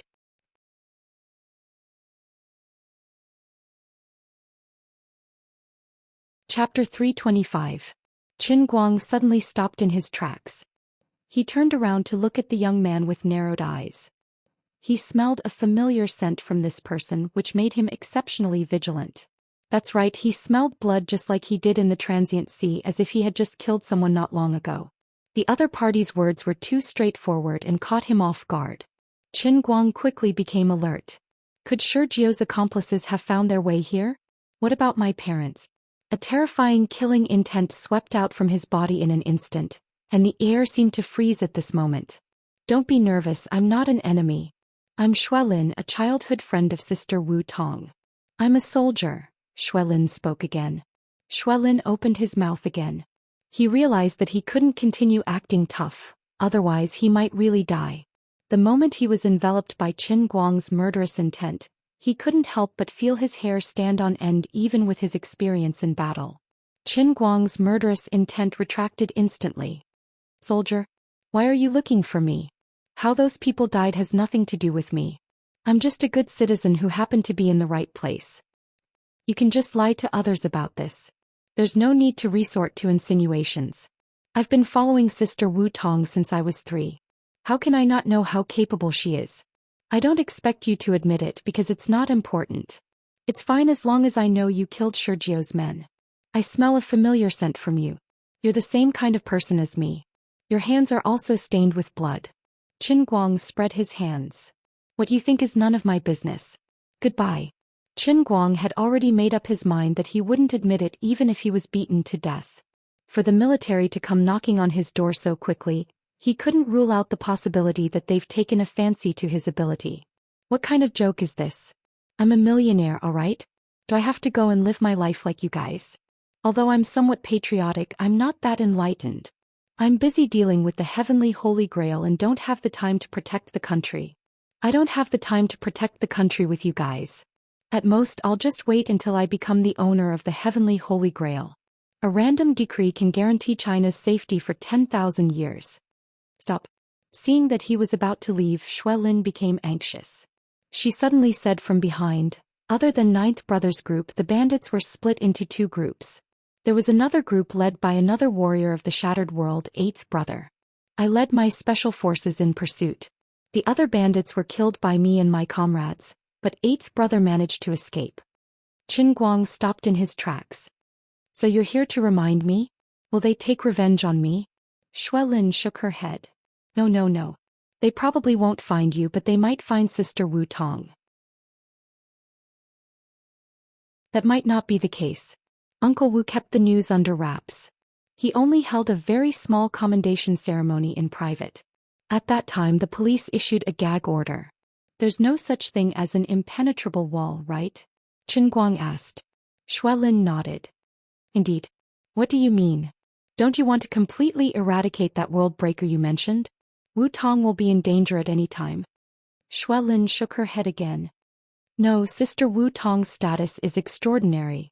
Our Chinese soldiers aren't pushovers. Although the Shattered World is well known internationally, they might not dare to openly declare war on us. As long as they don't leave the country, there shouldn't be too much of a problem. Alright, you came to me today just to remind me of this? Then let me thank you, Qin Guang said. Not only that, 3 of my comrades died and 8th Brother escaped. I don't understand how you managed to wipe out 9th Brother and the others without a scratch. Can't accept it. Qin Guang rolled his eyes. If you can't accept it, find a piece of tofu and kill yourself. You're crazy. Before he finished speaking, Xuelin suddenly attacked. She took a step forward and punched at Qin Guang's abdomen with a gust of wind. You're not done yet? You want to fight just because you don't like it? Qin Guang's pupils shrank. He raised his hand like lightning and his right hand formed into a claw. He caught Xuelin's fist at a speed that was difficult for the naked eye to follow. Then he pushed it forward forcefully and a terrifying force erupted from his shoulder. When he exerted too much force, his right hand even had the power of overclocking vibration. Xuelin took 3 steps back. Eventually, she couldn't stabilize herself and fell to the ground on her butt. Just like that, Xuelin felt the bones in her right hand go completely soft. The terrifying vibration just now swept through her entire right hand like an electric shock, causing her joints to suffer serious injuries. Qin Guang quickly walked past her. Are you convinced now? You're too weak. Don't play martial arts with me. It's not popular here. I'm just a good citizen and a good student. If you really think you're good, I'll introduce you to someone who knows inner force. You can slowly fight with him. The 2 of them had only exchanged blows for a short while, but Qin Guang had already determined Xuelin's level. She was indeed much stronger than ordinary people, but that was only limited to the level of ordinary people. Perhaps she was stronger than him before he practiced the Qilin arm. Unfortunately, she had just provoked his Qilin arm. Once this brother's unique skill, overclocked Qilin arm, was used, not to mention the strength, the vibration force could even send him flying. He was worried that he would encounter a martial arts fanatic, so he decisively decided to sell out second Uncle Wen. Inner force. You know inner force. Unexpectedly, Xue Lin, who was sitting on the ground, fiercely pounced forward and grabbed his trouser leg. Hearing the word, inner force, her whole person was about to go crazy.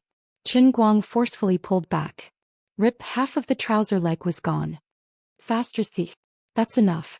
I don't know inner force. This isn't called inner force. If I knew inner force, I could hit a bull in the air and send you flying. But I really know someone who knows inner force. Probably he's much stronger than me. Qin Guang said as he evaluated his and second Uncle Wen's combat power in his heart.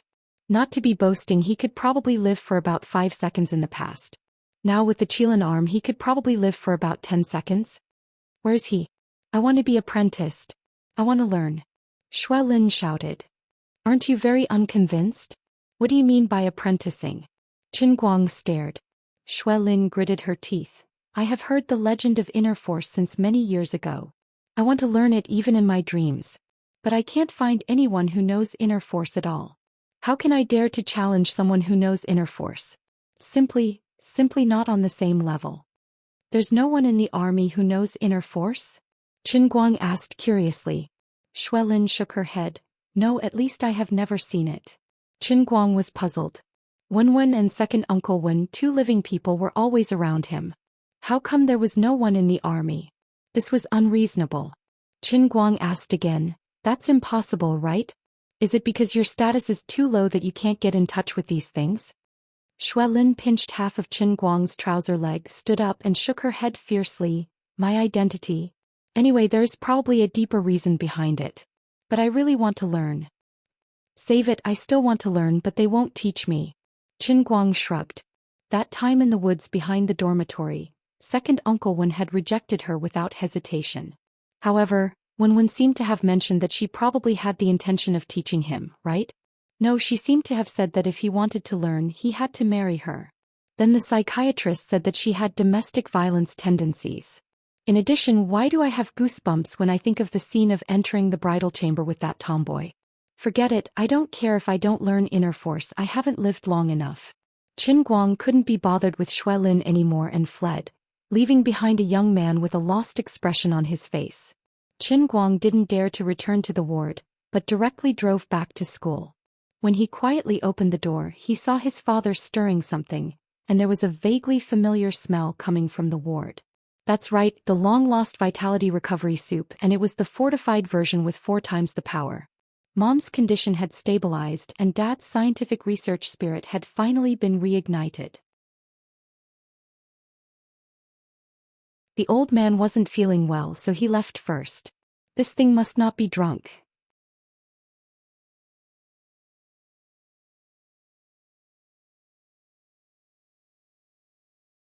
Chapter 326. After all, being targeted by Xue Lin brought some trouble to Qin Guang. But it wasn't too much trouble. Anyway, he refused to admit it. Xue Lin knew that he was talking nonsense, but she couldn't do anything about it. Xue Lin pestered him for 3 or 4 days, but she finally returned without success. He was driven away by Wu Tong, who came to help Qin Guang. Qin Guang was also starting to feel vexed about being pestered like this, so he called Wu Tong over. Watching Xue Lin turn around and leave, Wu Tong turned around and punched Qin Guang. You finally stopped hiding from me. What are you hiding from? Qin Guang smiled hypocritically and scratched his head. Nothing. Bah. I heard from the shadow woman that your shoulder has recovered? So magical? Is there really such a magical medicine in the world? I don't believe it. You must have some secrets, but if you don't tell me, I won't bother to ask you. Wu Tong said as she threw herself on Qin Guang. Most of her body pressed on Qin Guang's shoulder, and at the same time she intimately rubbed Qin Guang's shoulders with her hands. After thinking through some things, her careless temperament made her movements more bold and unscrupulous. Feeling Wu Tong's ample chest on his shoulder and smelling the fragrance on her body, Qin Guang had no idea what perfume it was. At the same time he was filled with hatred in his heart. This woman wasn't willing to let him have a good meal and was trying to seduce him on purpose. She must be torturing him on purpose, right?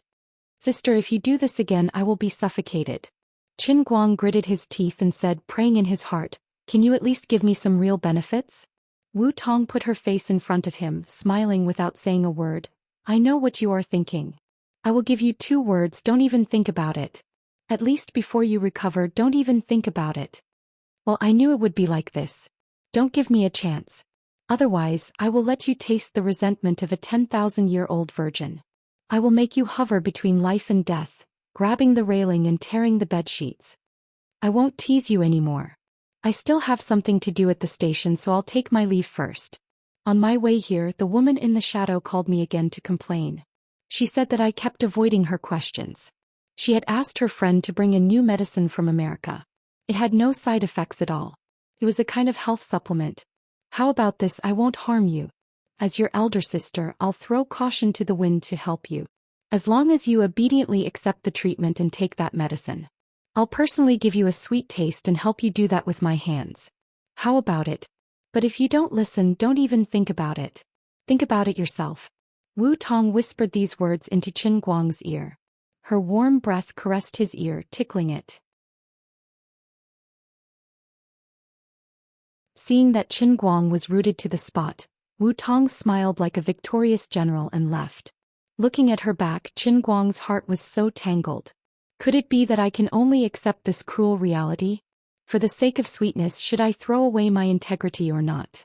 Thinking about it carefully, it was nothing more than admitting that he had a weak kidney. Sooner or later he would find the right opportunity to prove his masculinity. A moment of humiliation was nothing. He gritted his teeth and made a decision. Just as he was thinking about this, his phone rang. He picked it up and saw that it was a text from Wu Tong.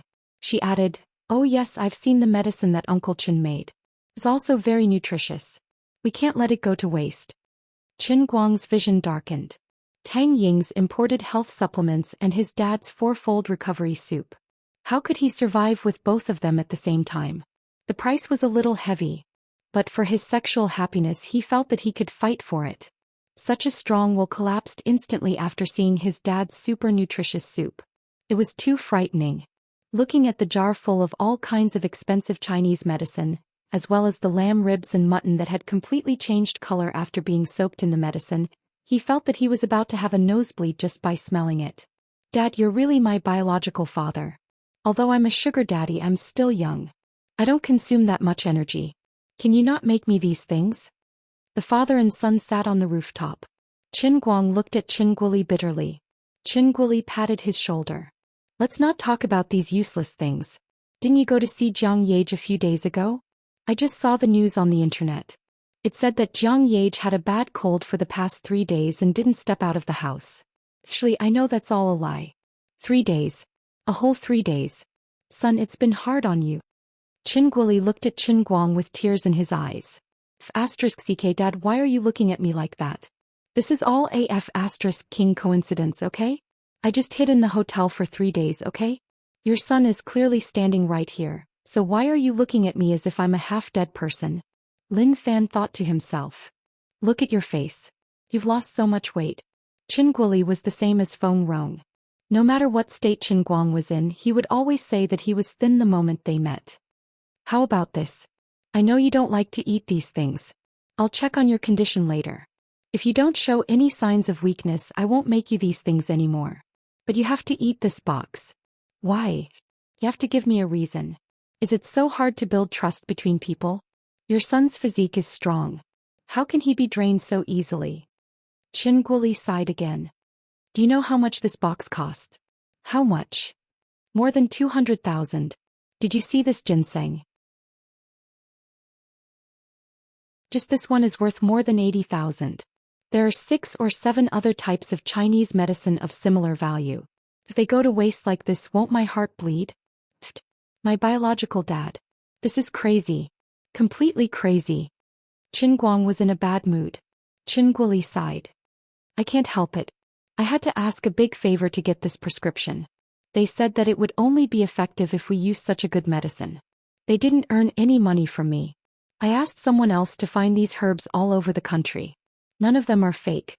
As a father, how can I not know my son's suffering? I didn't pay a single cent for the money you gave me to pay the court.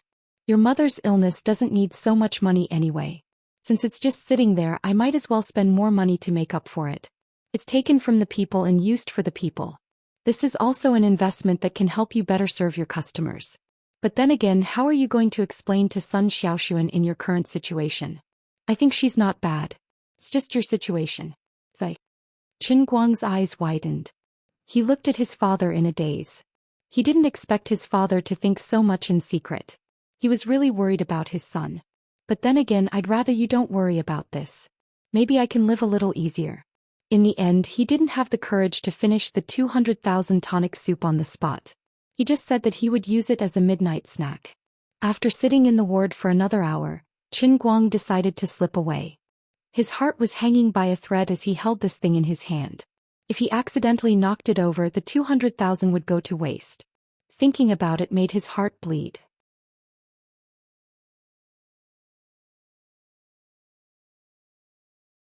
Chapter 327. At first he refused to eat it, but in the end he still couldn't bear to let the 200,000 yuan go to waste.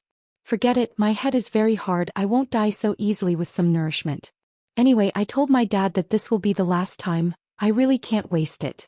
Since I lied, I have to admit it with tears in my eyes. Squatting by the corner of the corridor, Qin Guang gulped down mouthful after mouthful of the indescribable taste. He didn't even waste the soup. 200,000 yuan. Working for someone? If I'm not a billionaire now, I'll be pissed to death by you. Come to think of it, it's not wrong to follow my dad's train of thought. If Jiang Yage really provided for me. Up until now, the money I've given him is almost 10 million yuan, so spending 200,000 yuan to improve his business is understandable. Anyway, as long as the customer is satisfied, this business can continue, right? Dad, you really know how to run a business. Burping, Qin Guang got up, but just as he turned the corner, he was stunned. A woman was standing there with her hands on her waist, as if she had been waiting for him for a long time. It was Tang Ying. At this time she was holding a brown glass bottle of unknown origin, looking at him with a devilish smile. Young man, come and try the medicine in sister's hand? Wait a minute. Qin Guang let out a burp. Tang Ying looked at the lunchbox in his hand. Just in time, this medicine is for begging, you can give it to me. With that she pounced on Qin Guang, pried open his mouth and stuffed a pill into his mouth. It's not that Qin Guang can't resist, but because his arm just became a Qilin arm a few days ago, he knows he's too strong and he's afraid of accidentally hurting her. Moreover, Tang Ying holding the bottle in her hand is just a pretense. In fact, she already has a pill in her palm, waiting for the moment when Qin Guang isn't paying attention so she can stuff it in his mouth. Hey! Feeling something being tossed into his mouth, Qin Guang took a step back and yelled out in pain. Gulp. The pill went down his stomach. Seeing that her plan had succeeded, Tang Ying happily clapped her hands and shoved the bottle into Qin Guang's hands. It's done. You brat, you are also dishonest. You forced me to use force. Why are you so difficult to deal with? Accept your fate. This medicine won't kill you. It has been popular abroad for more than half a year. It's a pure plant extract with no additives and no side effects. It costs a few $100s a bottle. Just treat it as a gift from me. You'll have to buy it yourself next time. Qin Guang put on a long face. Big sis, it's not like that. What was in the box in my hand wasn't a normal bento, it was a recipe that my dad found from who knows where. He said that it was 4 times stronger than the recovery soup last time. 200,000 per jar. I just gritted my teeth and drank such a big pot of soup, and now you're giving me this medicine. I'm a little flustered. Tang Ying was also stunned. A pot of soup that costs 200,000 renminbi? Qin Guang nodded. 1 ginseng inside costs 80,000. Oh my god. Even if it's a tonic, it can't be like this. Tang Ying was shocked.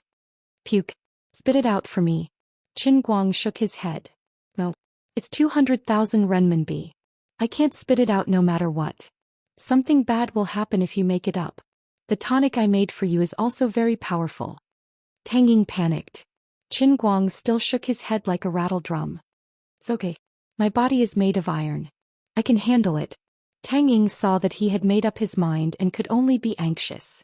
She gritted her teeth and said, "You can't leave tonight." "Why? Go to my dormitory. How can I let you go with your condition? It's better to stay in the hospital. If anything happens, you can be saved in time. My roommate went home today. You can sleep on my bed and I'll sleep on my roommate's bed." Qin Guang pondered. "That's fine. Actually, I'm a little guilty." In the middle of the night, something did happen to Qin Guang, and it was not a small matter. In the middle of the night, he began to feel hot all over. A large pot of nourishing soup made of expensive Chinese medicinal herbs in the stomach, coupled with the nourishing health products from abroad, the taste was really too sour and refreshing. But this heat was different from the heat of a fever. It came from inside his body and it was reflected in a certain part of his body. At first, Qin Guang gritted his teeth and held on. But later he began to groan subconsciously. His mind was clear, but a certain part of his body was swollen like it was about to explode. Tang Ying did not sleep well to begin with. When she heard Qin Guang tossing and turning on the bed and even heard him groaning, she woke up in shock. She turned on the light and rushed to his bedside to ask him if he was feeling uncomfortable. At first, Qin Guang did not want to admit it. But Tang Ying had the heart of a doctor, and almost wanted to call someone to send him to the emergency room at the last minute. Only then did Qin Guang reluctantly admit it. It was not a stomachache nor was it dizzy.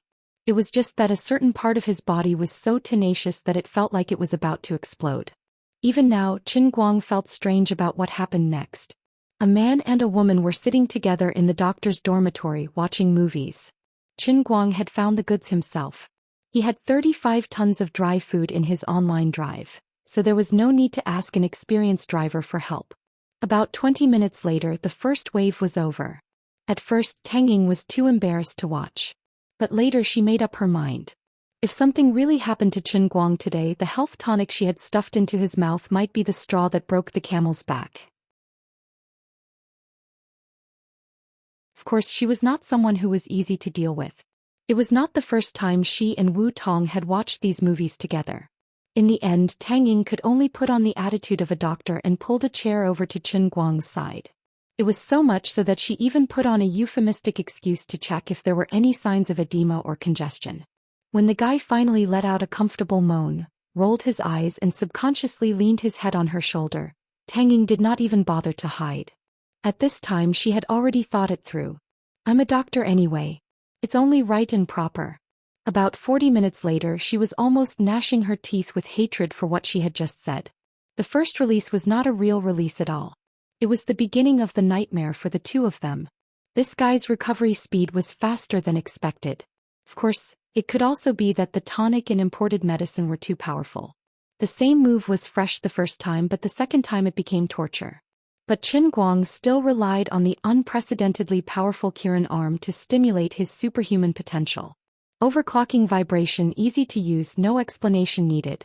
However, the third time came. No matter what he did, it was useless. He looked like he was Zhao Ritian. Qin Guang was at his wits' end.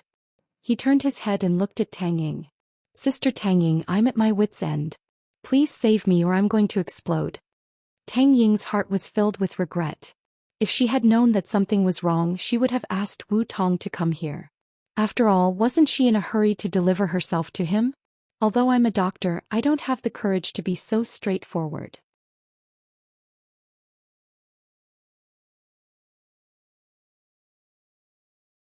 Chapter 328.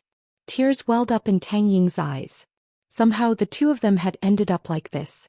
Although she didn't hate him, perhaps she still had that little bit of extra emotion after the embarrassing incident at her house. But ever since she found out about Wu Tong's feelings for him, although Tang Ying's desire to help him treat his kidney deficiency hadn't changed, that extra emotion had long been quietly erased. But today it had suddenly turned out like this. Without any precaution it had become like this. Tang Ying facepalmed. How could I face Wu Tong? But Qin Guang's condition was indeed very serious, and it had something to do with the medicine she had fed him. She couldn't ignore it. In the end, the doctor's emotions prevailed. Tang Ying gritted her teeth. How about I use my hands to stimulate you? Maybe it'll work? Don't even think about eating me. I won't agree to it. Qin Guang shook his head like a raging pendulum. Impossible, impossible. Sister Tang Ying, you're so much older than me. How could I be interested in you?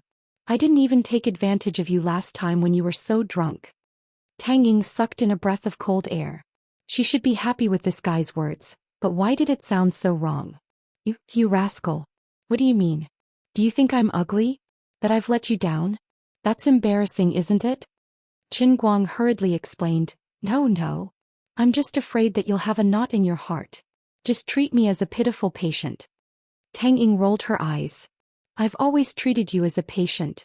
Don't let your imagination run wild. The third time.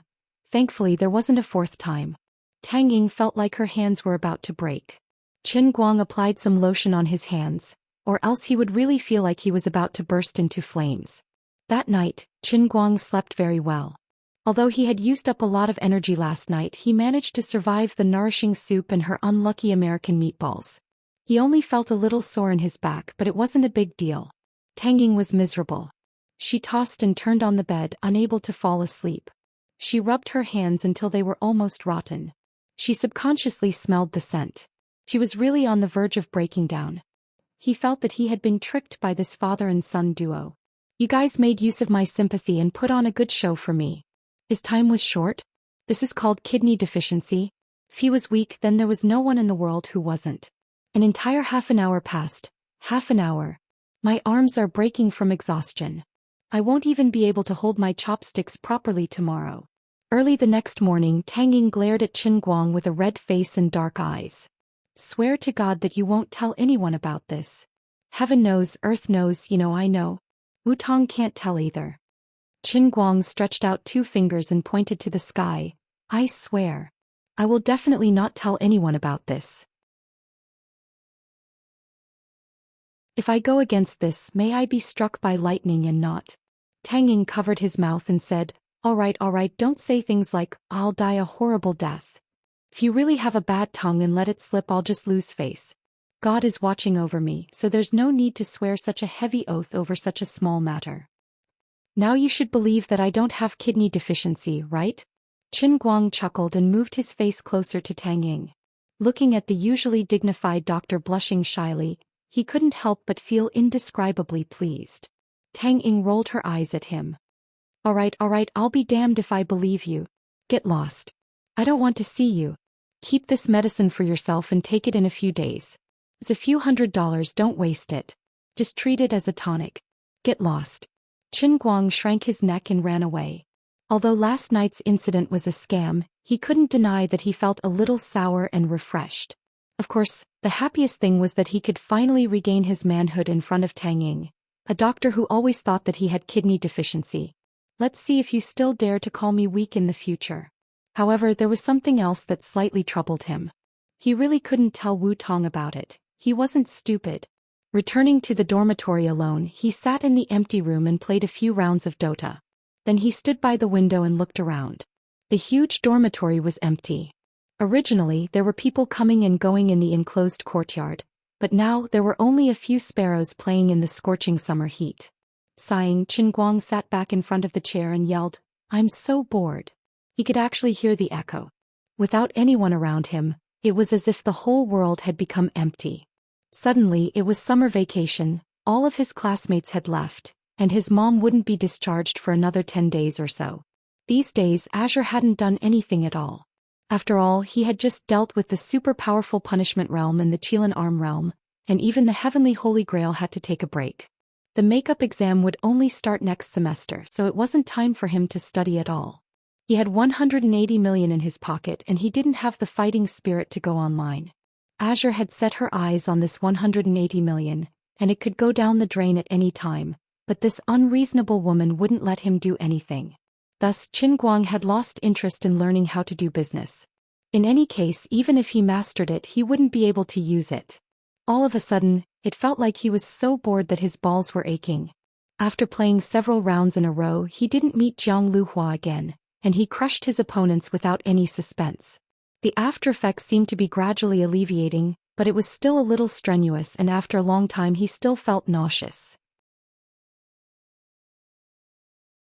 Now he couldn't play Dota anymore and he was completely at a loss. Who would have thought that I, the Grand Lord Guang, would also have such a day when I don't even have someone to talk to? What should I do to pass the time? Unconsciously, Qin Guang opened his Weibo on the computer, and before he knew it he had gained hundreds of followers and hundreds of replies. It had been almost 5 months since he last updated his Weibo. Obviously, he didn't have the potential to become an internet celebrity. He had also received a lot of private messages, most of which weren't pleasant to listen to. Most of them were from Jiang Ye's diehard fans, but of course, there were also haters pretending to be fans. A disdainful sneer appeared on Qin Guang's lips. "You bunch of pitiful bugs, this elder brother and your goddess are very familiar with each other, okay? How could a big shot like this elder brother be angered by the private messages and replies of weak scum like you? Don't King make a fuss, okay?" 10 minutes later he silently pressed the button to close the replies, delete his most recent Weibo post, and set his private messages to reject strangers. Fortunately, Lord Guang didn't have heart disease, otherwise he would have been angered to death. What if King dog? Could he still happily use Weibo? No matter how thick-skinned this elder brother was, he wouldn't be able to withstand these people's endless abuse. Thanks to the hundreds of new replies and private messages, Qin Guang did a good job of revising his Chinese language and felt the profoundness of Chinese literature. In the private messages he saw a message from Jiang Ye. It was probably because she finally realized that she had replied to Qin Guang's message. It was supposed to be a tease between the two of them, but instead, it caused some of her irrational and crazy fans to keep scolding Qin Guang. "I'm sorry, I was clearly joking with you. I didn't expect those people to be like this. I'm also very troubled. But it seems like you don't use Weibo much, so you might not have seen it. If you see it, you can send me a WeChat message to scold me. I love you." Qin Guang clutched his chest again. He was disgusted by Jiang Ye's words and felt a little suffocated. He recalled his experience at Disneyland with these two people again. He couldn't bear to look back on the past, leaving him with scars all over his body. It really had been a long time since he opened WeChat. He opened it to see what these two people were talking about. Qin Guang felt that a person like him was destined to not have many friends. He didn't even chat on WeChat, so how could he be close to his sister?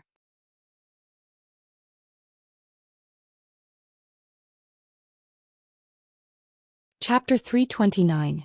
When he opened it, it was indeed all useless nonsense. Jiang Ye was still using the same method, adding some useless but self-deprecating jokes to her selfies. This woman's Photoshop skills were getting better and better, and her photography skills were also improving. In addition to her selfies, there were also many photos of her traveling around the world. The photos were beautiful and they were even post-processed. Even though Qin Guang was not interested in her photos, he still felt that the landscape photos she took were quite beautiful. He was secretly envious of her. He did not have the talent to be a photographer, but this woman almost made a name for herself. In the past he used to use Lin Jingwei's divar for a while. Later he felt that the composition, lighting, lenses, and all kinds of special effects had to be added in order to take beautiful photos. It was too troublesome and he broke down. Other people had sent dozens of photos and it seemed that it was a little too much not to reply. Qin Guang replied casually, "The scale is too small, I'm not even interested in replying. My phone's memory card is very precious. Please only send large-scale photos." In addition, Jin Shuiwei said something that made him a little more concerned. Deng Xiaojiang, the Big Beard's Tears for a Nation, was finally going to be released. Filming a movie was also quite troublesome. From filming to post-production to publicity, to the actual release, there were a lot of things waiting for people to do. When Qin Guang sneaked into the crew to shoot that scene, they had actually already shot the second half of the scene. At the same time, the post-production had been following up. Coupled with his relationship with Big Beard Deng as well as the accurate grasp of the Bureau's censorship policy, this rather heavy historical blockbuster could be released in the summer. Originally, Qin Guang did not like to go to the movies. After all, as an old bachelor, it was easy to get hurt in that kind of place. But this time he decided to go and he had to watch the first scene. The reason was very simple: he was going to appear on screen. It was rare to have a few opportunities to act cool in life. How could he let go of such a good opportunity? When the time came, if he was accidentally recognized by the beautiful women coming out of the cinema, they would point at him and scream, "Look! This was the super handsome deputy general." Then he shook his head. Yes, you didn't see wrongly. The silver-armored deputy general whose acting skills were off the charts and who was domineering and cool was me. Then he would be able to hold a girl in one arm and do some shameful things in a nearby hotel. Just thinking about it made him look forward to it. It was a pity that Jin Shuiwei and Jiang Yage would be attending the premiere in Beijing. The two of them even invited him in private, saying that they had prepared a VIP box ticket for him. In fact, he would be sitting behind the two women. Qin Guang was a little tempted, but he decided against it. It was too unnecessary to fly from the 5 capitals to the Yanjing. He had sold the Patek Philippe that the two of them had given him for money. Even now he had a knot in his heart and felt that he had let them down. Previously he was so poor that he had no choice but to sell it. He also needed money to save his life, so he didn't think too much about it. Now that he had become someone who did not lack money, when he thought about this matter he felt a little ashamed to raise his head. What if the two of them excitedly asked how the watch felt and whether the time was accurate? How should he answer? Did he sell it? Or should he buy it back? Forget it, he had already sold it to them. They helped him a lot because of Lin Jingwei. How could he have the face to buy it back? Therefore, in fact, Qin Guang's thoughts about Jiang Yage and Jin Shuiwei were to avoid them for the time being. Although it was good to be a celebrity, if he had too much contact with them his life might be ruined by the paparazzi. He didn't want to be famous for such a meaningless thing. Qin Guang's WeChat reply to Jin Shuiwei was much gentler. He told her not to just focus on work and to pay more attention to rest. After scrolling through Weibo and replying to WeChat he began to feel bored again. Leaning against the back of the chair, Qin Guang's mind wandered. What should I do next? Right, since I have nothing to do anyway, why don't I think about how to make a second statue in the world in the cup? After some careful calculations he had experienced the world in the cup 6 times. On average, 3 times a month and once every 10 days.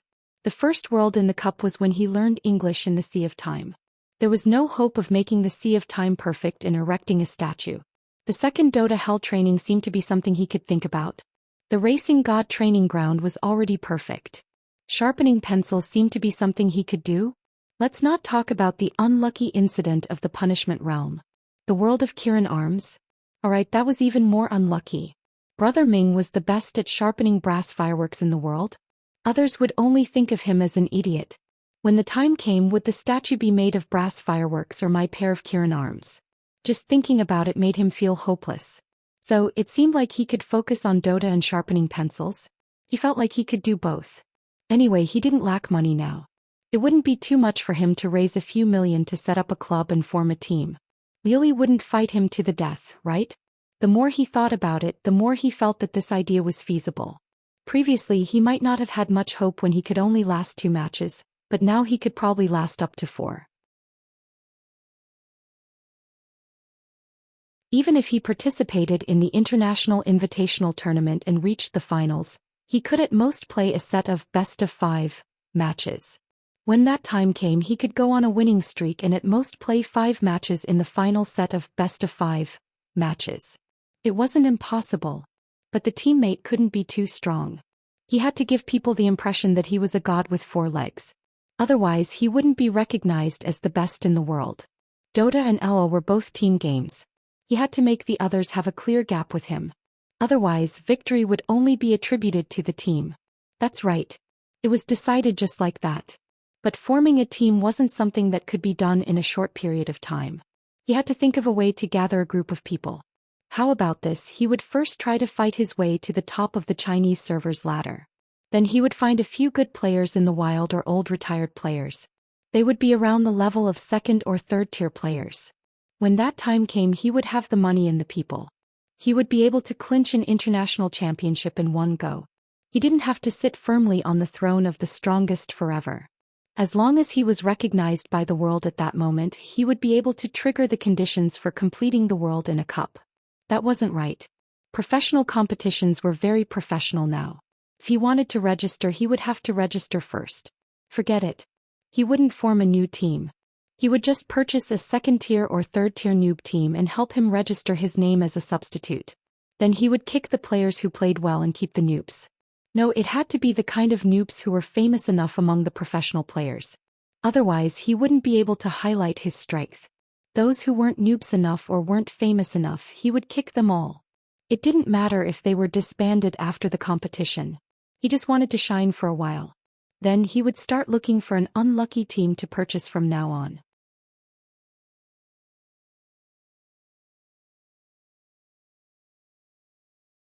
Chapter 330. After thinking about it for a while, he felt that this matter was troublesome. Although he played this game, he was not a member of the esports circle. He was just a typical fan, so he did not know much about these things. Forget it, I'll let this matter hang in my mind for now. As for now, Qin Guang decided that he wanted to be an internet celebrity. That's right, it would be much easier to prove that he was the best sharpener in the world. Anyway, he would not have any competitors. He would first record a pencil sharpening video and upload it online to at least accumulate some popularity. Then he would find a chance to contact the Guinness World Records. But then again, contacting Guinness was also a troublesome matter. He suddenly felt that he needed a capable person to help him take care of these things.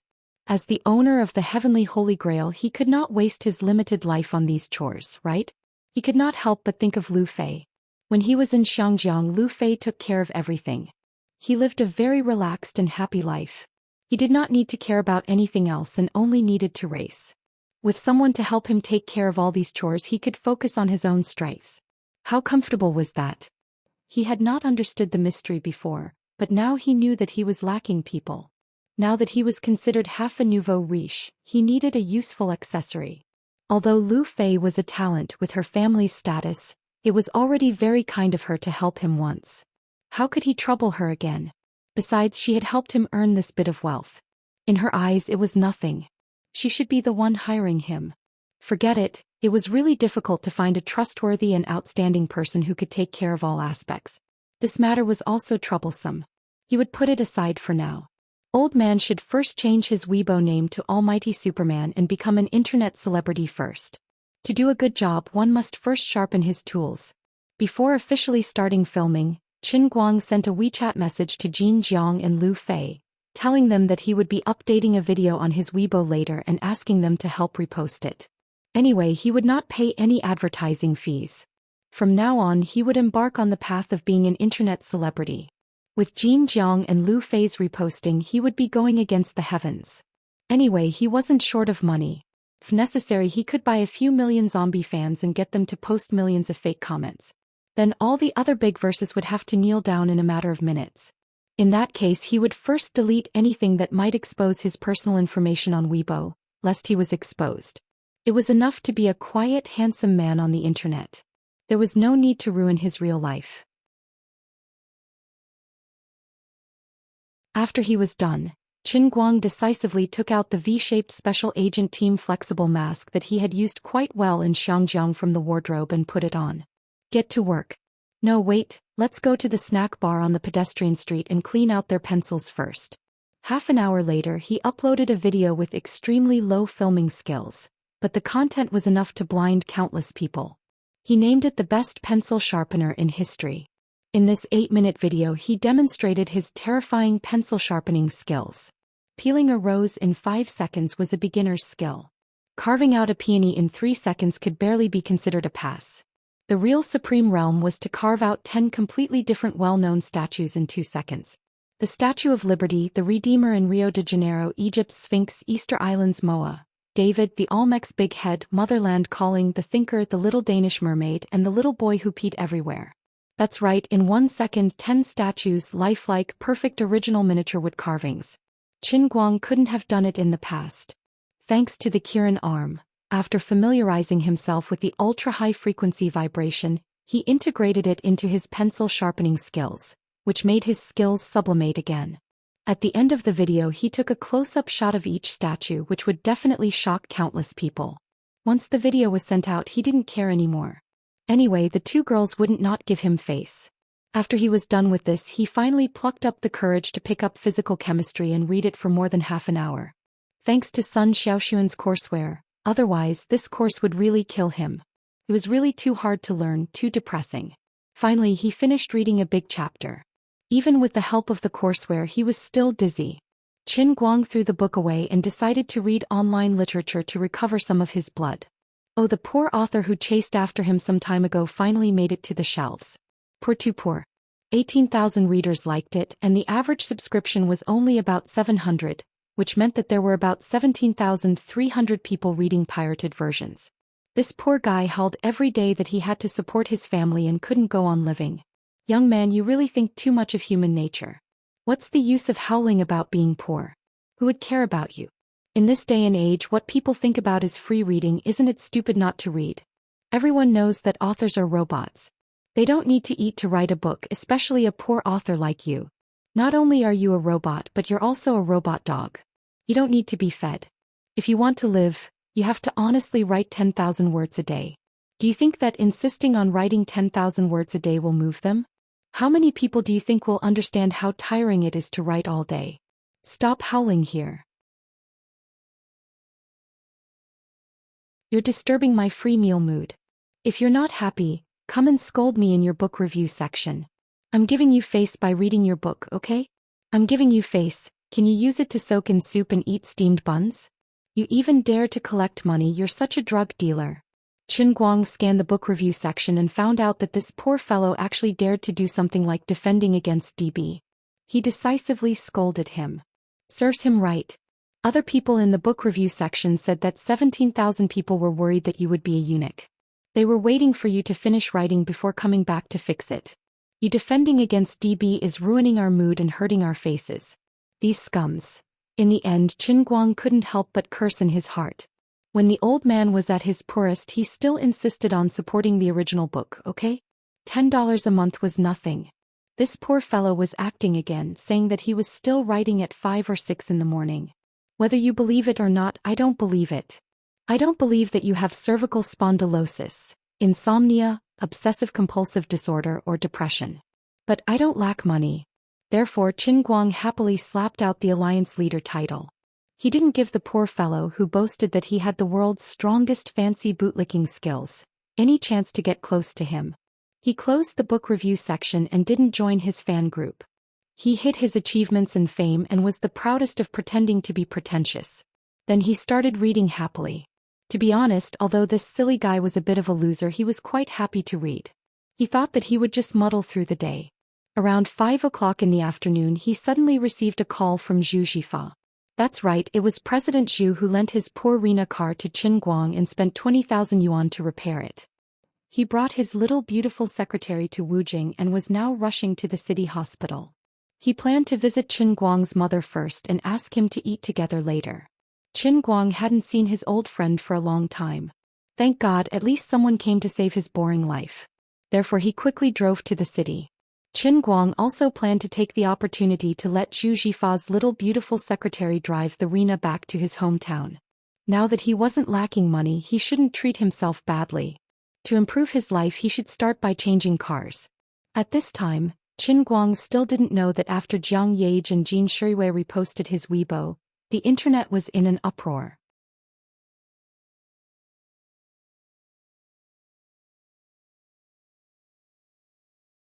Chapter 331. Jin Shuiwei and Jiang Yage each had tens of millions of Weibo fans, and each Weibo post had at least tens of thousands of reposts and tens of thousands of replies. But although the two women usually ate and lived together, their spontaneous Weibo content was always different. Only this time, the two of them reposted the same video almost at the same time, and each sent an irreconcilable accompanying text, which was instantly pushed to countless fans' Weibo. Jin Shuiwei. This is my idol. I've never seen anyone sharpening a pencil like this. Everyone quickly go and take a look. Please repost, please spread. Jiang Yage. At first, when he asked me to repost this Weibo post, I refused until I watched the video first. Just now, my assistant asked me why I was kneeling on the ground playing with my phone, and now she is kneeling beside me. Wait, why is Sister Shuiwei kneeling out of the room? The two different accompanying texts, coupled with Qin Guang's dazzling pencil sharpening skills, the combination of the two instantly produced a chemical reaction, and the final result was an instant explosion. But there was something strange. Why was there nothing under this all-around Superman's Weibo? There was no verification and even the replies were closed. The entire Weibo only had this video like a zombie account that was temporarily registered. But Jin Shuiwei and Jiang Yage both paid attention to this zombie account at the same time. Who was this mysterious guy? After the instant explosion, more and more possibilities were speculated in the hearts of the people, causing Qin Guang's video to sweep the internet in an extremely short period of time. More people spontaneously joined the discussion. At first it was because of the attention attracted by Jin Shiyue and Jiang Yage's repost, but gradually, people were divided into two factions. One faction thought that it was impossible and it was definitely special effects, while the other faction thought that the video was completely real, and this all-around Superman guy could really do it. Soon the technical party among the folk experts jumped out, and from a professional point of view, they analyzed Qin Guang's video frame by frame, verifying the second faction's view. The video was completely real. Even if it looked like a movie, it was real. The technical party came to a conclusion, but it didn't stop the debate. More people jumped out, accusing the technical party of boasting that they were folk experts, but in fact they were paid 50 cents. This infuriated the technocrats and another wave of debate broke out. But no matter what, if there was a debate there would be a topic, and if there was a topic there would naturally be popularity. This time it was even more incredible. More and more people spontaneously joined the repost party and became free water users. At first these topics stayed under Jin Zhang's Weibo, but gradually, other big accounts joined in the ranks of reposting and commenting on the video. Perhaps they were doing this for the sake of the two young big shots on their left and right hands, or perhaps Qin Guang's video really got them excited. These internet celebrities also had their own fans. Under these people's Weibo posts, there were countless comments and reposts. There were also discussions among friends on Weibo, which was not a big V but a small circle. As a result, Qin Guang's video went viral. Really went viral. Like a wildfire, it swept through the entire Weibo circle in just over 2 hours. Life was so unpredictable. How could Qin Guang have thought that his sudden idea would cause such a sensation on the internet? The birth of an internet celebrity had a lot of coincidences in it. Jin Zhang's repost was the trigger, and the content of the video was the skeleton that supported it to become popular. The coincidences and accidents in the instant that it became popular became its wings. Perhaps it was because his V-shaped special agent mask added a lot of mystery to the video, and the complete closure of the comments made him seem even more unique. Or perhaps it was because of the debate between the technical party and the skeptic party that made the video even more popular.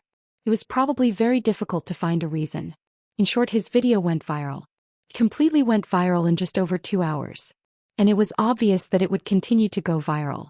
Because the topic of the strongest pencil sharpener in history directly broke into Weibo's hot search list at lightning speed, and began to spontaneously appear in front of more people. It could be foreseen that in the next 2 days, unless another hot topic that was enough to attract everyone's attention popped up, no one could stop this video from being constantly reposted and spread. From the time Qin Guang uploaded the video to the time he arrived at Wujing City Hospital, the first video he uploaded under the name Almighty Superman went from being unknown to being famous all over the country. His Weibo fans also shot up from the initial 1,000 or so like a rocket. 5,000, 10,000, 50,000, 100,000, 200,000. When he arrived outside his mother's ward, the number of Almighty Superman's fans had forcibly exceeded 500,000, and it was still rising. At this level he could really achieve the idea that he had by chance but had not been able to put into practice. 500,000 followers, and all of them were living people. He could indeed accept advertisements. This was something that many operating accounts might not be able to do even if they worked for half a year. But he only used 2 hours and he didn't even realize it. Jin Shiyue and Jiang Yage were also quite busy. After helping Qin Guang forward the video, they went to work. Otherwise they would have called Qin Guang. When he arrived at the ward, Zhu Xian had already chatted with Qin Guoli and Feng Rong for about 10 minutes. Qin Guoli's work at Old Zhou's hot pot restaurant in the county had been taken over by Zhu Xian's retired father. The two families were old friends. When Zhu Xian's family's printing factory was in trouble in the early years, the Qin family had helped a lot. Zhu Xian was basically equivalent to the nephew of Qin Guoli and his parents. Seeing that Qin Guang had come, Zhu Xian put on the attitude of a big brother. Don't you know that you should spend more time with Uncle Qin and Aunt Feng? Why are you still in school when the school is on holiday? Qin Guang rolled his eyes. He thought to himself, what do you know? I've been working like a dog recently. I only have a little rest these 2 days, okay? Qin Guoli patted Zhu Xian. Xiao Fa, don't scold Xiao Guang. He's been worrying so much about us that his body is about to collapse. You two brothers, when you get back, save whatever nourishing things you can for him. Wait, Dad, what you said doesn't sound right to me. Qin Guang was too lazy to respond to Zhu Xifa. This bastard was always acting like a big brother just because he was 3 years older than him. Boss Zhu, you're so busy every day. Why did you come to the 5 capital? Can you not call me Boss Zhu? Zhu Xifa's balls were hurting. He turned to the little beautiful secretary beside him and said, Hu Ling, I've told you many times not to call me Boss Zhu. Now this guy has something on you, right? The two brothers hadn't seen each other for a long time, and it was quite lively as they bantered with each other.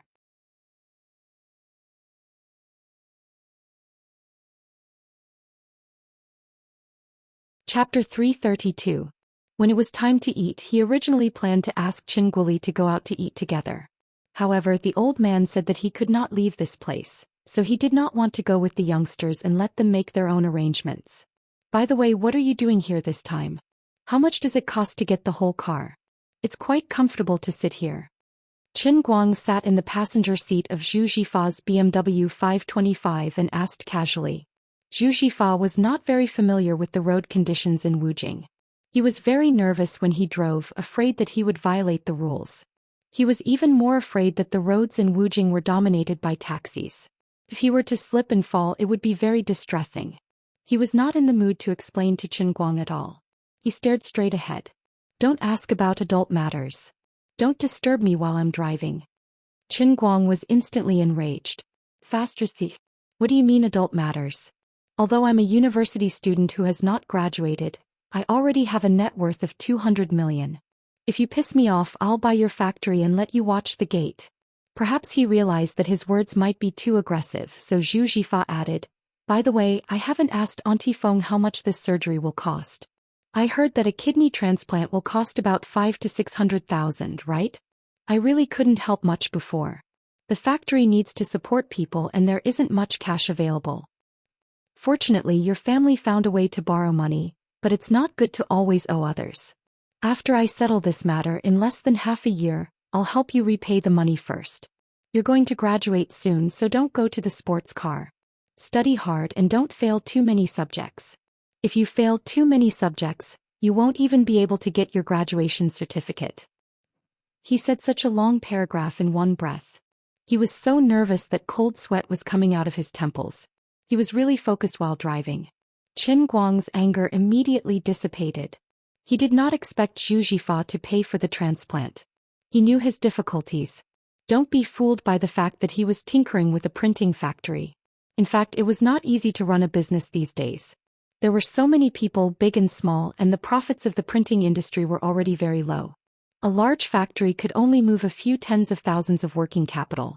However, the first thing he wanted to do now was to help him pay off the debt of 5 or 600,000 yuan after he earned the money. Qin Guang was touched. Everyone knew that if it was a loan of 5 or 600,000 yuan, it would take an ordinary family a year or two to repay it. This trader's son was a good person, but his mouth was cheap. Qin Guang knew that Zhu Xifa had always been like this, but he couldn't stand his big brother attitude. Don't talk so much. Look at how nervous you are. Why don't you move aside and let me drive? The racing god of this generation, the invincible man that everyone looks up to, is personally driving for you. Are you honored? Zhu Xifa ignored Qin Guang. Shut up. It's not enough that you drove my Rena to that state and now you want to harm my BMW 5? Don't even think about it. I'll King kill you if I die. It's going to cost more than 400,000 yuan. I bought this car with a mortgage loan to keep up appearances. So far I have 0 failures. Don't let me be the first. All right. Just focus on driving. Qin Guang rolled his eyes. He was on the verge of collapsing from Su Tao's actions. The three of them drove around for about 10 minutes. Zhu Xifa first parked the car in the parking lot of the chain hotel where he stayed, then invited them to sit in the Sichuan restaurant next door. Seeing that he wasn't interested in talking about why he came to Wujing, Qin Guang didn't ask anymore. He was afraid that this trader would talk about adult matters again. If that happened, he wouldn't be able to control his restless arm and give him a slap in the face. Qin Guang's attention shifted to the other side. When they were waiting for the dishes to be served, Hu Ling went to the toilet. She pulled Zhu Xifa's shoulder and smiled wickedly. The two of you have an affair. Don't talk nonsense. Zhu Xifa shook his head violently. When you parked the car at the hotel just now, Hu Ling said that she went upstairs to put her bag. The room card was taken out of your pocket and given to her. The two of you only got one room. Qin Guang continued to smile wickedly. Zhu Xifa gasped and started to panic. Faster, thief. Keep this matter to yourself. If Lu Xiaohong finds out, I'm dead meat. Qin Guang looked at his panicking face and felt pity for him. You're quite bold. You have Lu Xiaohong at home, and you still dare to keep a little secretary by your side. Aren't you afraid that something will happen? Zhu Xifa sighed. Of course I'm afraid. That's why I asked Hu Ling to wait on the road in the name of a business trip 2 days earlier. I only picked her up today. Are you tired of living? Qin Guang asked. Zhu Xifa nodded, then shook his head. Isn't it because I'm tired of living that I need someone to share my burden? Otherwise, I'm going to suffer from depression. Qin Guang understood his feelings. Lu Xiaohong was famous for being unreasonable. She had a bad temper and was a standard shrew.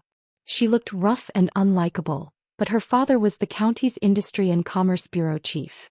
He just had to fall in love with Zhu Xifa, who was 3 years younger than him.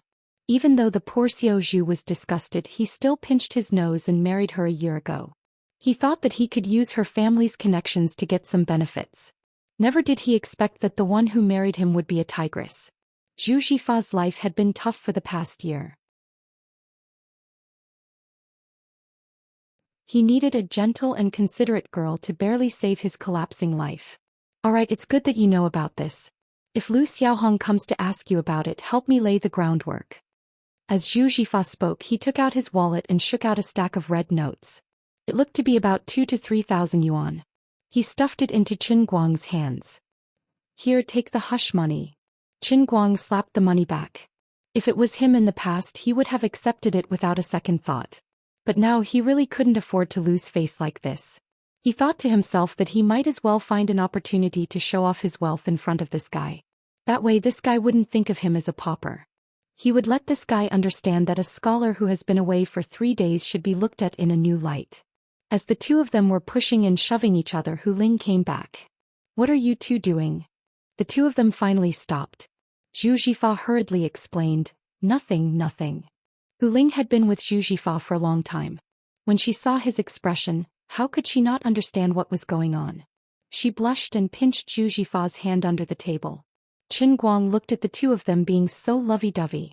How dare they show off their affection in front of me? I can call a girl to beat the crap out of you. Fortunately, the dishes on the table were gradually served. Zhu Xifa was the first to pick up his chopsticks. Let's eat. Go back to school early after you're done eating. I have a tough battle to fight tomorrow. Qin Guang picked up some food with his chopsticks. Even though this restaurant did not look grand, the food was quite authentic. Oh right, Hu Ling, do you know how to drive? Hu Ling was puzzled. Yes, why? Qin Guang was amused. Alright then. You can drive the Rena back this time. I don't need it.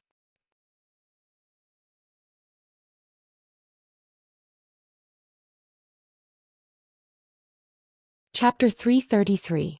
Zhu Xifa threw away his chopsticks and asked, although I told you to stop driving, you're not used to not having a car, right? Just take it and drive, it's not a problem. Qin Guang chuckled. No, I'm going to buy my own car. The Rena doesn't feel good when it's running and it's terrible when it accelerates. Screw you, why are you complaining when you can drive it? I told you to come back and get a meeting, but you said you didn't want it. Zhu Xifa's phone rang as he was speaking. I'm going to take this call. In less than 2 minutes he walked back with a bitter face, looking at the table full of dishes that had just been served regretfully. What's wrong? Qin Guang saw that his expression was not right. Zhu Xifa sighed. The battle is ahead of schedule. Forget it, let's go somewhere else. The table full of dishes had not been touched. Everything happened so suddenly, so the three of them could only look at it regretfully before they left. It was a feast for their eyes. Because of that phone call, Zhu Xifa's mood suddenly became very complicated. Even when he was driving, he was a little distracted. If it wasn't for Qin Guang pulling the handbrake for him, this guy would have rear-ended someone. Left with no other choice, Qin Guang forcefully chased Zhu Xifa out of the driver's seat and took over the driver's seat. Qin Guang repeatedly expressed that he had been in the 5 capitals for half a year, and he's already an experienced driver. Only then did Zhu Xifa reluctantly give up his seat. However, as soon as he sat in the front passenger seat, his entire person was in the zone. His eyebrows were furrowed like a wet towel. "What's making you so worried? Tell me and see if I can help you think of a way." Qin Guang asked him, but he didn't answer. Hu Linggang called another expensive restaurant in Wujing City's hailing pavilion to change the time of a private room, and then mentioned it to Qin Guang. She said, "I originally had an appointment with someone at hailing pavilion to discuss something tomorrow, but they said they had another appointment tomorrow and asked me to change it to today. Originally, I planned to find out what that person likes and dislikes tomorrow morning, but now that I've been caught unprepared, Brother Fa is worried about whether or not we can settle the matter."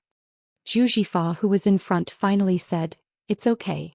I don't have time to ask about other people's preferences. At most I'll just give them money. Everyone likes money. Don't worry about Qin Guang later. Just focus on eating. You're going to graduate soon, so you should learn how to do business. Today is just the right time for you to see how I talk business." Qin Guang nodded and thought to himself, "I don't know anything about business now, but I already have 200 million in my pocket, okay?" It was about 4 or 5 kilometers from the hotel chain to the hailing pavilion, but there was a bit of a traffic jam. The three of them drove for about 40 minutes before they arrived. Originally, Zhu Xifa had booked a private room for tomorrow. Now that it was changed to today, there was almost no space left. He had no choice but to add another 5,000 yuan to the private room fee. In the end, the three of them sat in the private room for an hour. It was almost 8 o'clock and their stomachs were growling with hunger. Only then did the person they had been waiting for finally arrive, saying that he had already arrived downstairs. The wait was too boring, so Qin Guang had to force Zhu Xifa to talk about it. Only then did he know why he had come to the 5 Capital painting. Recently, the business of his family's printing factory had been quite good. They had received a lot of orders and the current production line was too busy. Therefore, Zhu Xifa planned to create a production line with new technology. It could also be considered as making the business bigger and bigger. Unfortunately, if he wanted to achieve everything in one step, the production line with new technology that he had his eyes on was not cheap. He had to prepare at least tens of millions of yuan in total. It was not enough to rely on the circulating funds of the factory alone, so he thought of taking a loan. The last time he had asked someone to send Qin Guang's parents to the 5 Capital painting, he had actually gone there in advance to get a feel of the situation. After all, he knew that now that the country was collecting loans, it was not as easy for private enterprises to get loans as it used to be. Last week he had finally found the way to Dongcheng Commercial Bank through an acquaintance. As the boss of the enterprise, he had hurriedly rushed over, planning to invite the president of the branch to have a meal together. At the dinner table he would state the situation that needed to be shown, give the benefits that needed to be given, and settle the matter while he was at it. He had originally planned to make preparations with the acquaintance that he wanted to build a relationship with the next day, catered to their preferences, and prepared some valuable and high-class gifts.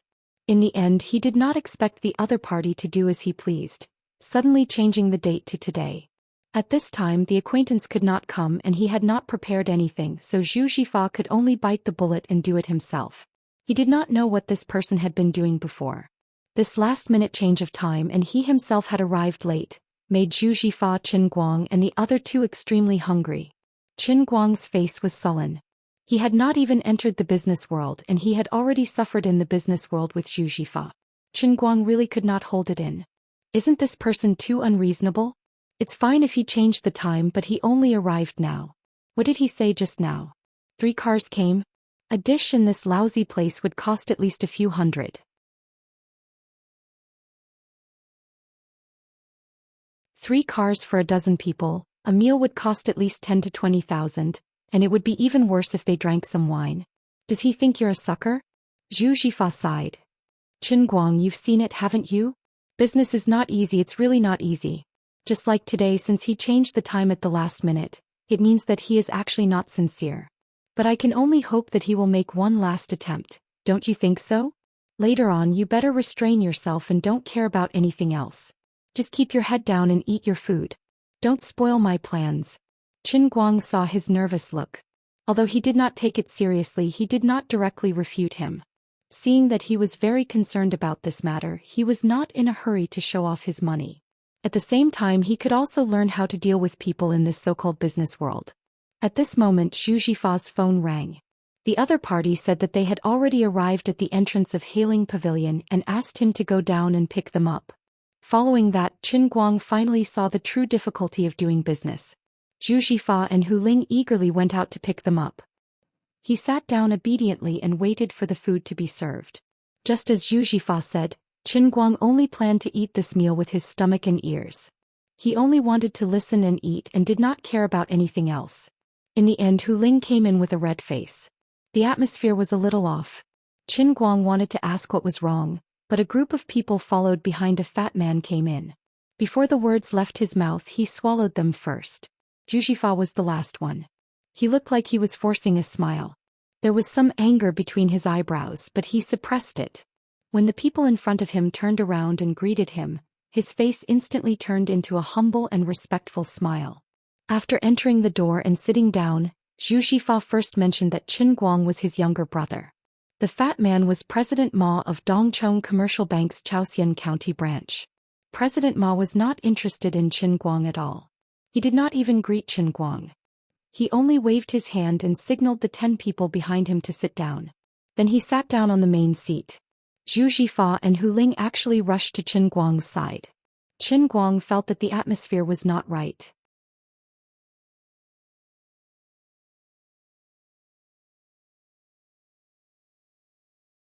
Chapter 334. All of a sudden there were so many people and they seemed to be President Ma's subordinates. Zhu Xifa didn't even have the chance to open his mouth on the table. Logically speaking, if he really wanted to talk, it wasn't impossible with so many people. President Ma just needed to give a signal, and Zhu Xifa would immediately follow him outside to talk. However, after the dishes were served, President Ma and his group were very lively. On the contrary, Zhu Xifa, who was the host today, couldn't integrate into the atmosphere of this group of people. This feeling was very strange. Zhu Xifa clearly wanted to talk to President Ma, so he booked a private room in this expensive Hailing Pavilion. In the end, President Ma didn't stand on ceremony. He pulled out a bunch of his subordinates, and the table became a lively gathering of his trusted subordinates. Zhu Xifa didn't even have the chance to talk. Zhu Xifa couldn't integrate, and President Ma didn't have the mood to care about his emotions. He sent a young man to sit beside Zhu Xifa and pull him to drink.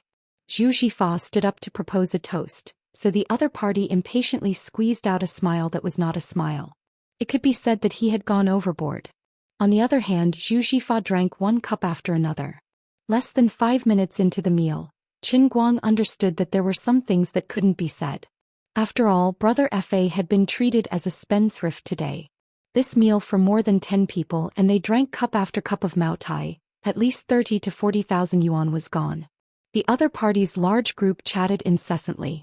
Zhu Xifa, Hu Ling and Qin Guang, who were originally the hosts, became completely dispensable on the scene. They just needed to pay and their faces were full of awkwardness. Qin Guang had probably heard of similar situations. Nowadays the country was calling for clean government and simplicity. Eating and drinking at public expense couldn't be messed around.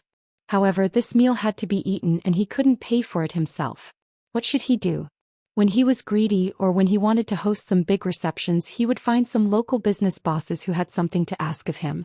They said that they would introduce you to them and help you pull some strings. In fact, they just wanted you to bring a bag of money. But if someone else were to do this, they would at least be meeting a big shot.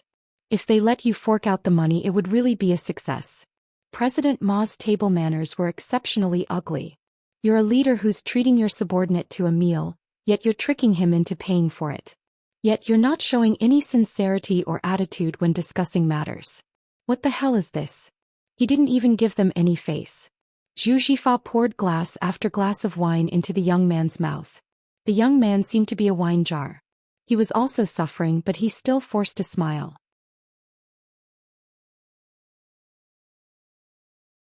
Qin Guang was furious. He had finally experienced the difficulties of this business today. Only Zhu Xifa could endure it.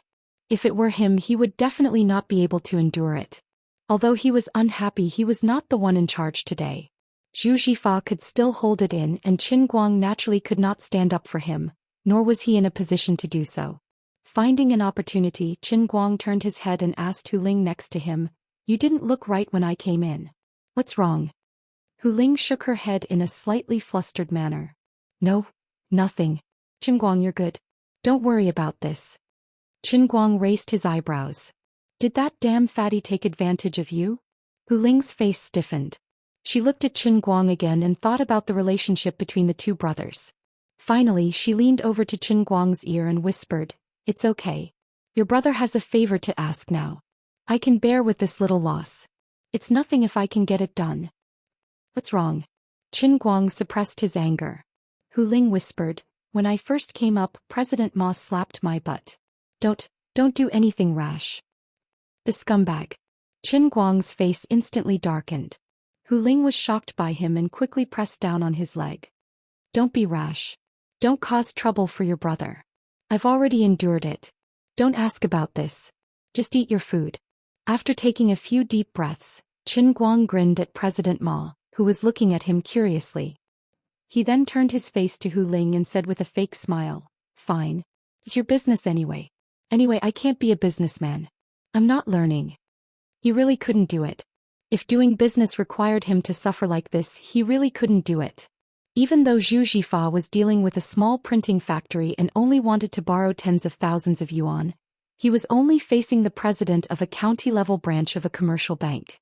With 200 million yuan in his hands, he might not need to be afraid of someone like President Ma when he entered the business world.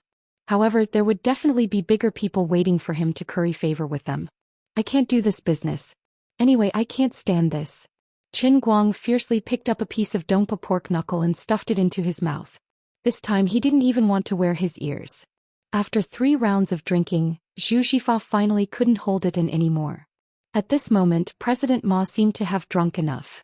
He got up and said that he needed to go to the toilet. Zhu Xian quickly followed him, thinking that this was an opportunity for him to talk. Seeing him like this, Qin Guang's heart was pounding. It was hard to be a human being, but it was even harder to be a businessman. He understood Zhu Xian's character.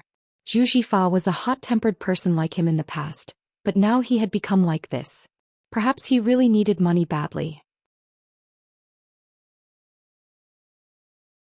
It was not easy to find a relationship with President Ma. Even if the situation looked so bad now, he refused to give up this opportunity easily. After a while, the two of them returned. President Ma walked unsteadily in front while Zhu Xian looked helpless behind the door. "President Ma, can we talk about this again?" President Ma, who was pushing the door open, suddenly stopped in his tracks. He narrowed his eyes and looked at Zhu Xian coldly. "Xiaozhu, we can talk about this later. Let's talk about it another day. Everyone is having a good time today, so let's not talk about business." Zhu Xian's face stiffened. He was already cursing in his heart. "I was only inviting you alone, but you brought more than 10 people and cost me tens of thousands. Now you are telling me that we are not going to talk about business? Why did I invite you here if we are not going to talk about business?" But he forced a smile on his face. "That's right. Eat well and drink well. Let's talk about it another day." When the two of them entered, everyone on the table stopped their cups and looked at them. Qin Guang had also heard their conversation and wanted to slam the table as well. However, when he saw that Zhu Xian had endured it, he felt that even if he had to endure it, he would continue to endure it. The two of them finally sat down. President Ma, who said he didn't want to talk about business, finally spoke again. He didn't try to hide anything. He said directly, "Xiaozhu, I actually understand your situation very well. But the printing factory is not a new industry. It is not wrong to say that it is a sunset industry. Now the country does not have any plans to support it. In the first half of this year, our branch's business is also doing well. The loan quota is almost used up. This matter of yours is difficult to handle." She didn't expect him to say it out loud in front of so many people. His meaning was obvious. "I want to eat and drink for free. What can you do about it?"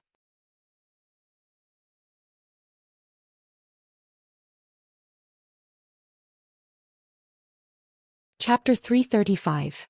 Zhu Xian panicked and stood up. "President Ma, this..." President Ma impatiently pressed his hand down. "Xiaozhu, don't be anxious. I'll think of something later. Everything will go according to the proper procedures. As long as your company meets the lending standards, it's not impossible to talk about it." "All right, Didn't I just say that we shouldn't talk about business at the table? Let's eat first. What he meant was that this meal was not enough and he had to continue eating another day. Zhu Xian was furious, but President Ma was his last hope. It was all his fault. He wanted to eat until he was fat, so he rushed out a lot of orders. Now he could not get a loan, could not get a new line, and could not complete it on time. If he lost money, he might even go bankrupt. If he took a step back and got a set of outdated and cheap equipment, it would cost at least a few million. On the other hand, it would be obsolete sooner or later.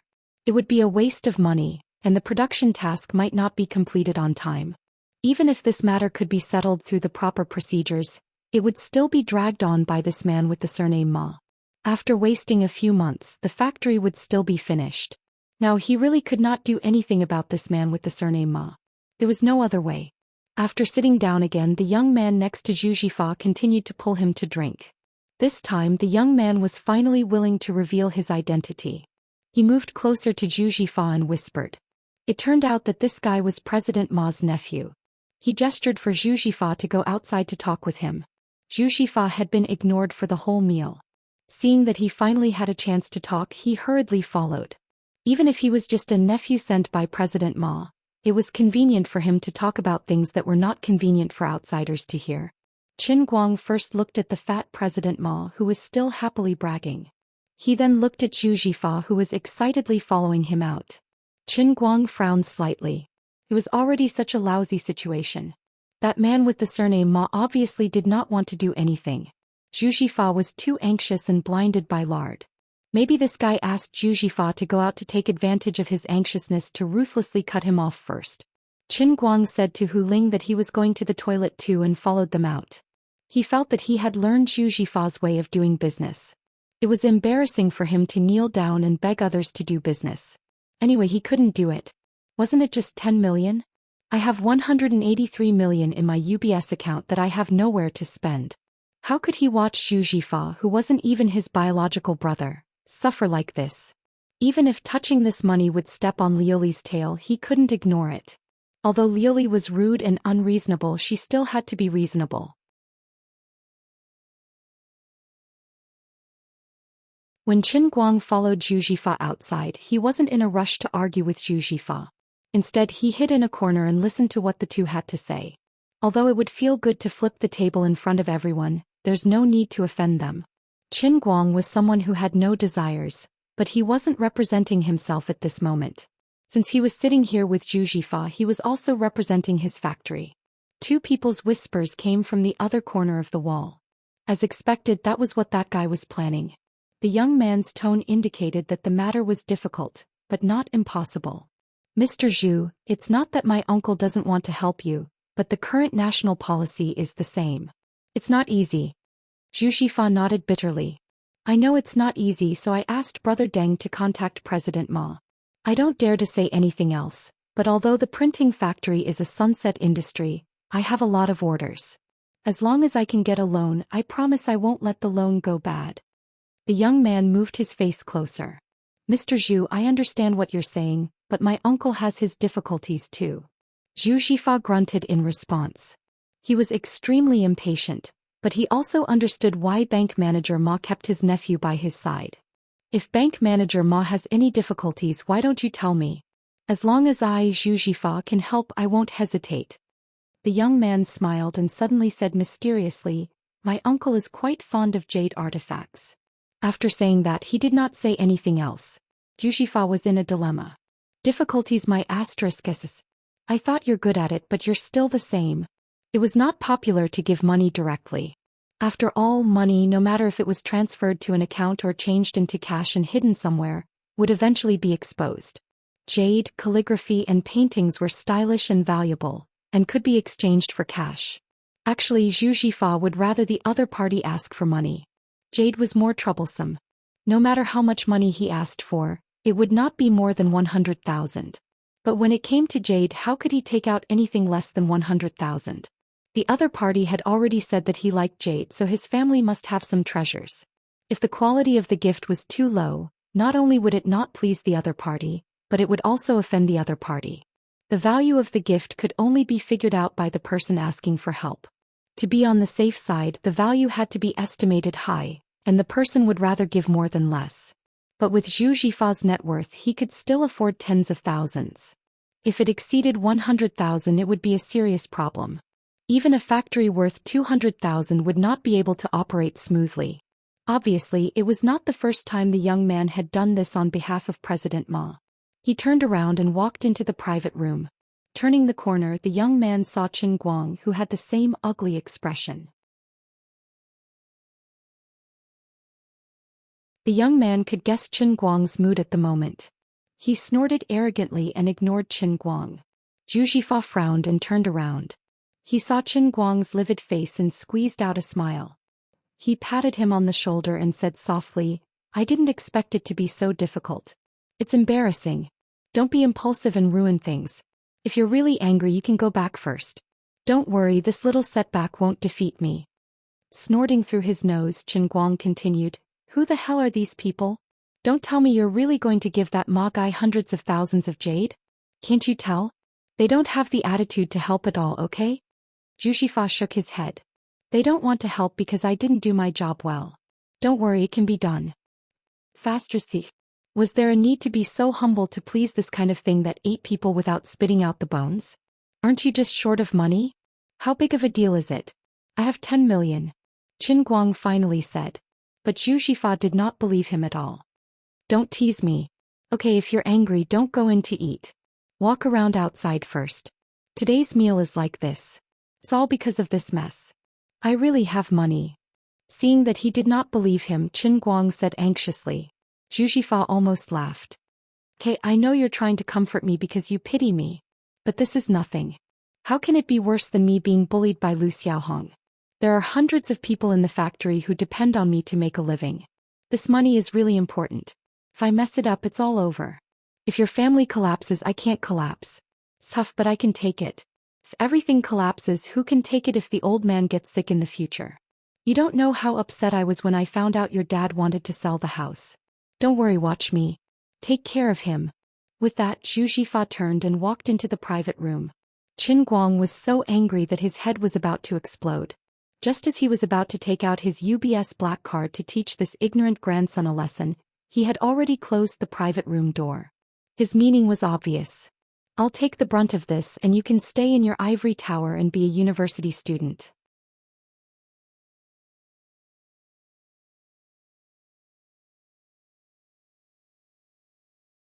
Chapter 336. Qin Guang was depressed for a while, thinking to himself, anyway this meal is destined to be free. If he wants to embarrass himself then let him embarrass himself first. When this group of grandsons surnamed Ma eat and drink enough and leave, then I will slap his face with the UBS black card. Let's see if this guy still thinks of me as a kid who hasn't graduated. Shameful, a racing god, a rich man of 200 million, was actually looked down upon by a good brother who grew up wearing the same underwear. You wait for me. Qin Guang really wanted to know when he really slapped 10 million in Zhu Xifa's face, what kind of expression this silly guy who always regarded him as a big brother would have. "I'll let you be so poor." Just as he was picturing that scene in his mind, his cell phone rang and it turned out to be a call from Zhong Bai. Picking up the phone, Qin Guang was in a slightly irritable mood and asked hurriedly, "What's the matter?" On the other side of the phone, Zhong Bai still didn't know that Qin Guang had become a powder keg at this time, and only said cheerfully, "Sister Lu Fei just came back from abroad and asked me to gather everyone together. I think Brother Guang, you should have finished your exam, right? Why don't you come over when you have time? Sister Lu Fei said that you want to learn business, so let's talk together." If it was another time, Qin Guang would really be interested in learning business with this group of people. After all, he had a deep understanding of Lu Fei's ability after chatting in Hong Kong last time. A person who could lose 500 million in a year was definitely very experienced. But today was really not the time. He was annoyed with Zhu Xifa's business methods, so how could he have the mood to learn? He was still waiting for Zhu Xifa to finish his work and slap 10 million in his face. "Not today, you guys are busy, I have something to do in the city." Qin Guang refused. Zhong Bai was about to speak but Lu Fei grabbed his cell phone. "Enough, Zhong Bai, this silly guy can't even call a person. Qin Guang, where are you these days? Let's come to find you? Hospital." For some reason, Qin Guang felt his hands itch when he heard Lu Fei's voice. He would never admit that he harbored evil intentions, but during those days in Xianxia he had been addicted to touching Lu Fei's body. Now that he suddenly heard this girl's voice after more than 10 days, why did his hands vaguely have an illusion, as if he had grabbed something again? On the other side, Zhong Bai and the others were already making a ruckus, vaguely shouting something. Eat him. Sister Lu Fei, go. Rise. All of you shut up. There's nothing going on between me and Qin Guang. Don't spout nonsense. Luffy flew into a rage and the other side fell silent. Qin Guang smiled when he heard this. Lu Fei was also a tough woman.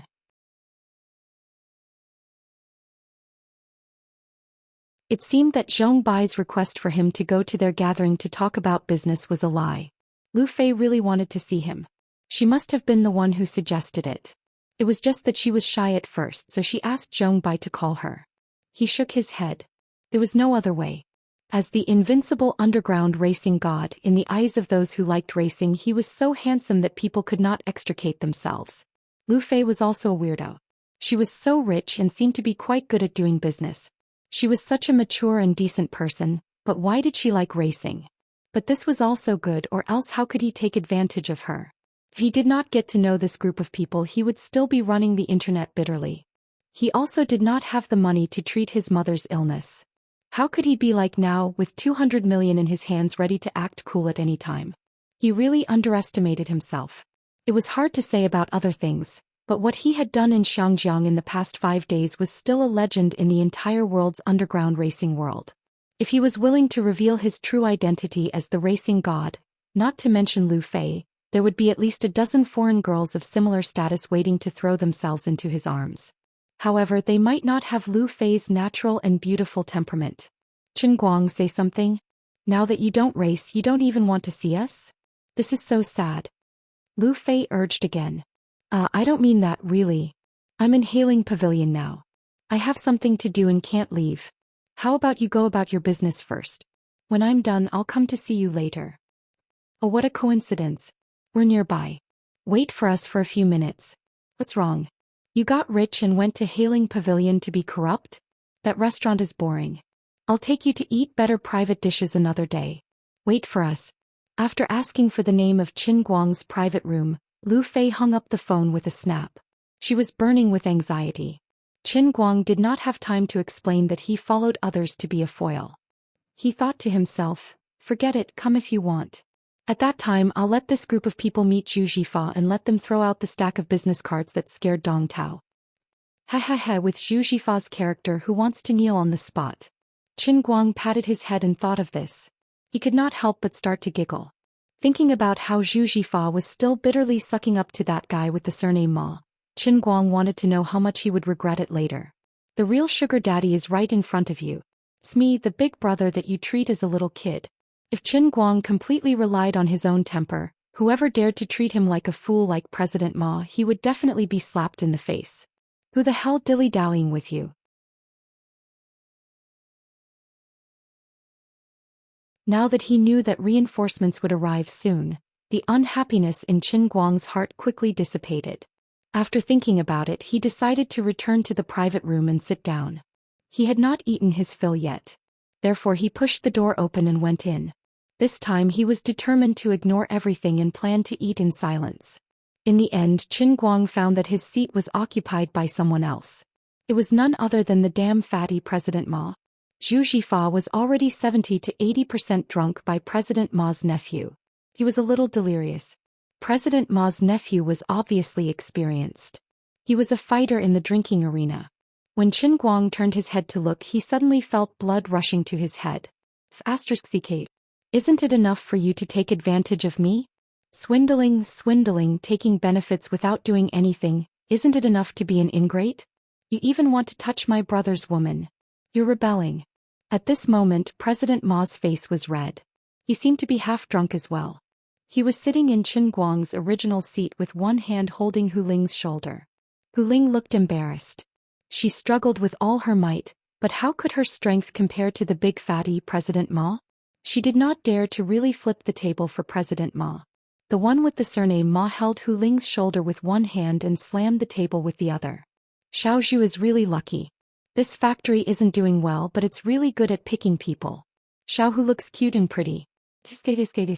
Look at how cute and helpless she is. Good, very good. Xiaozhu, let me put it this way. Xiao Hu and I hit it off the moment we met. I might not be able to negotiate with you, but I can negotiate with Xiao Hu. Do you understand? Zhu Xifa also realized that the situation was not right, but he was even drunker than President Ma. He could not even speak fluently. He held his head and shook his head. No, not good, President Ma smiled. There's nothing bad about it. It's quite good. Isn't that why you brought Xiao Hu here? I understand. Let's not beat around the bush in front of an honest person. As long as I discuss this with Xiao Hu, I will definitely settle it for you. How about it? Zhu Xifa was still shaking his head. No, no way. On the other side, President Ma's nephew suddenly stuffed a glass of wine into Zhu Xifa's hand and clinked glasses with him. Bottoms up. Zhu Xifa was drunk. He picked up the glass and drank. Before he even drank half a glass of wine, he slumped on the table and was completely drunk.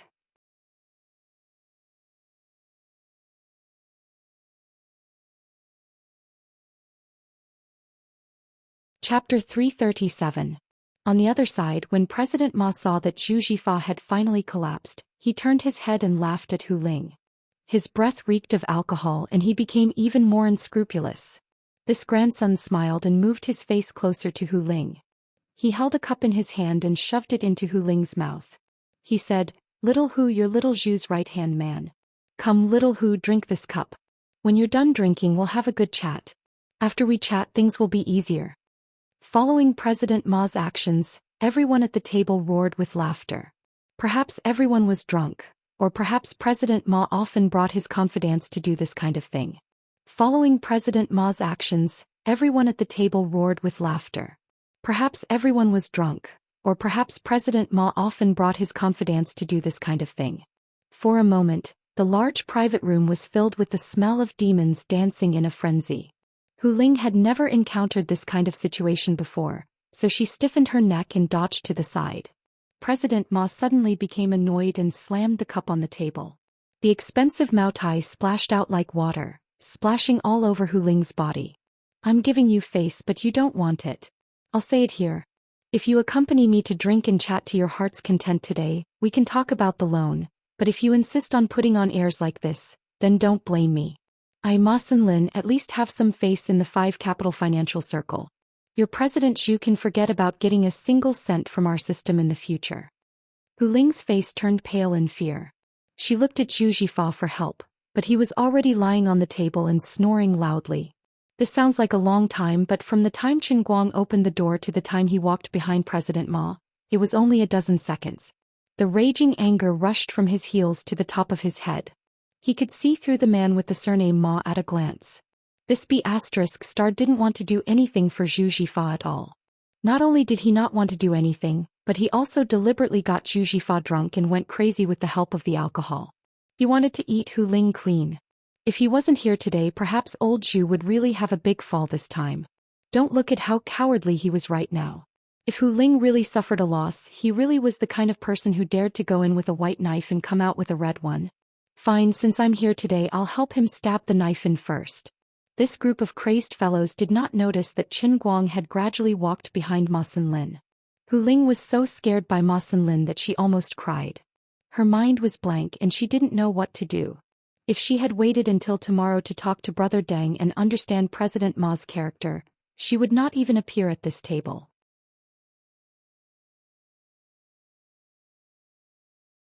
Even if Ma Lin really wanted to give a woman to Ma Lin, it would not be her.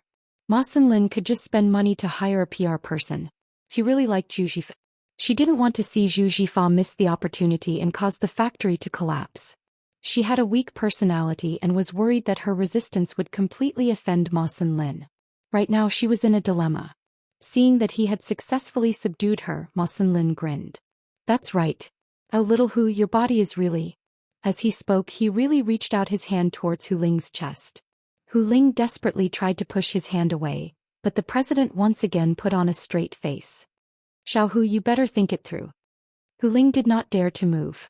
Ma Lin's demonic claws were getting closer and closer. The other people sitting at the table were also sizing up the two of them with mocking gazes. Clearly, this wasn't the first time Ma Xinlin had done this in front of this group of people. However, he did not succeed in the end because Qin Guang grabbed his hair from behind and pulled it back. F***CQ you piece of **T. I've seen a lot of **TY people, but I've never seen someone as F***King**TY as you. Qin Guang angrily attacked. He did not think about controlling his strength at all. He used all his strength on Ma Xinlin's hair and instantly flipped this fat man who weighed at least 180 kilograms to the ground. A bunch of his hair was pulled out. Ma Xinlin screamed and fell on his back. The back of his head hit the hard floor tiles and he held his head and howled.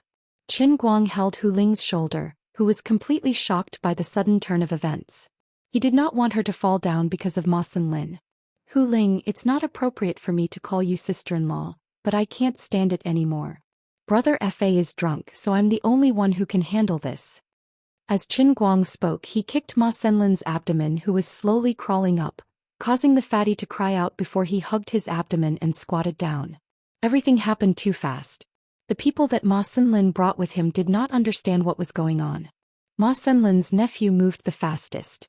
He stood up from his chair and rushed towards Qin Guang with a wine bottle in his hand.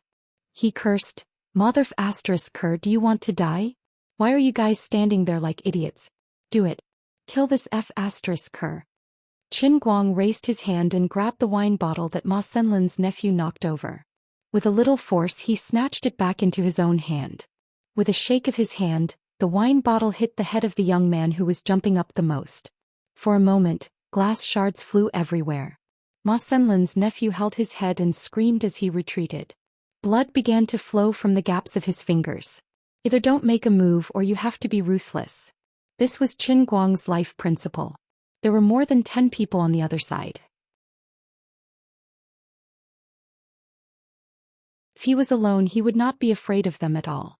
But now there was a drunk Zhu Xian and a powerless Hu Ling. Therefore, from the beginning he had to subdue this group of grandchildren to prevent the other two from being implicated. His crazy action of killing the chicken to warn the monkey really scared the other 10 people silly. It was not that he had never seen people fight, but there were not many people who fought in such a ruthless way. There were even fewer people who broke the other person's head without any hesitation. Qin Guang snorted. Holding the half bottle, he walked next to Ma Xinlin, who was trembling as he stood up. Without any nonsense, he grabbed Ma Xinlin's hair and gestured the half bottle in front of Ma Xinlin's face. It was funny. A lot of the hair on this guy's head fell off after he grabbed it just now. Now it was almost bald, which was very funny. This time the other people who were a little tempted to make a move were all dumbfounded. If Qin Guang really stabbed the bottle into Ma Xinlin's neck, the consequences would be unimaginable. Don't mess around. Ma Xinlin endured the pain in his stomach and stepped back little by little until his back was completely pressed against the wall. He was sweating profusely. If you have something to say, let's talk it out. I was just joking with Xiaohu. I didn't really mean that. Little brother, please calm down. Ma Xinlin was afraid. He was less than 50 years old and he still had a lot of years to enjoy. He couldn't die here today. Of course, although he was begging for mercy in his heart, he already hated Zhu Xian and brother Deng, who introduced him to him. Where did you find such a bastard? You want to kill someone just because of a disagreement. You don't look like you are here to talk at all. When I go back, don't even think about getting a penny from the Wujing City bank system. Not only that, I will send this bastard to prison and let him stay in prison for a long time.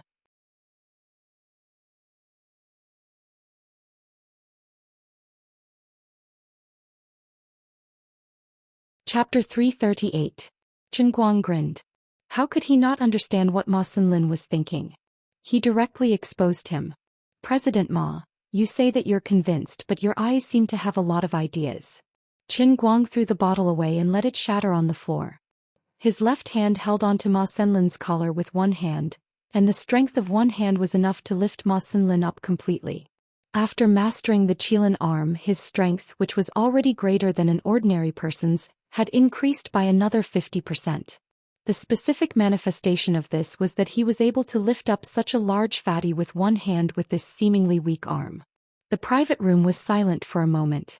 Everyone was so scared that they sucked in a breath of cold air. This was a troublesome matter. At this moment, Hu Ling pounced on Qin Guang from behind and pulled him. Qin Guang, put him down. Quickly put him down. Qin Guang struggled for a moment and pushed Hu Ling away with his right hand. Sister Hu Ling, don't worry.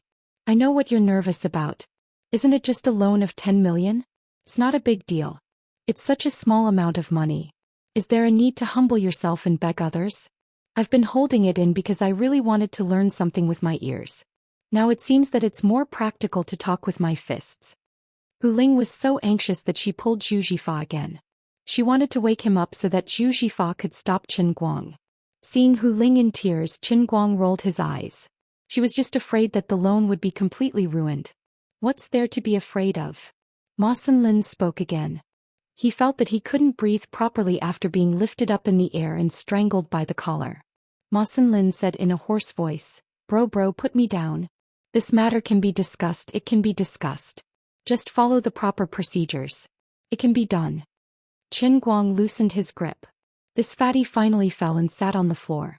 Alright, since we've already gotten to this point, you don't have to pretend to be kind to me anymore. I know what you're thinking in your heart. It's nothing more than to kill me and Brother Fa when we get back. It's nothing more than to sue me for intentionally injuring someone and putting me in jail. I know what you're doing. I've seen people like you a few times. Qin Guang was quite straightforward and directly exposed Ma Xinlin's thoughts. Ma Xinlin shook his head. No, I definitely don't have such thoughts. I can't be bothered to talk nonsense with you. Shrugging his shoulders, Qin Guang took out his UBS black card and shook it in his hand. I've already said that 10 million yen isn't a problem. Brother Fa thought that I was joking, and Hu Ling, you didn't believe me either. But it's really not a big deal. Hu Ling was still a little confused, but Ma Xinlin was an insider. He recognized the uniqueness of the card in Qin Guang's hand at a glance.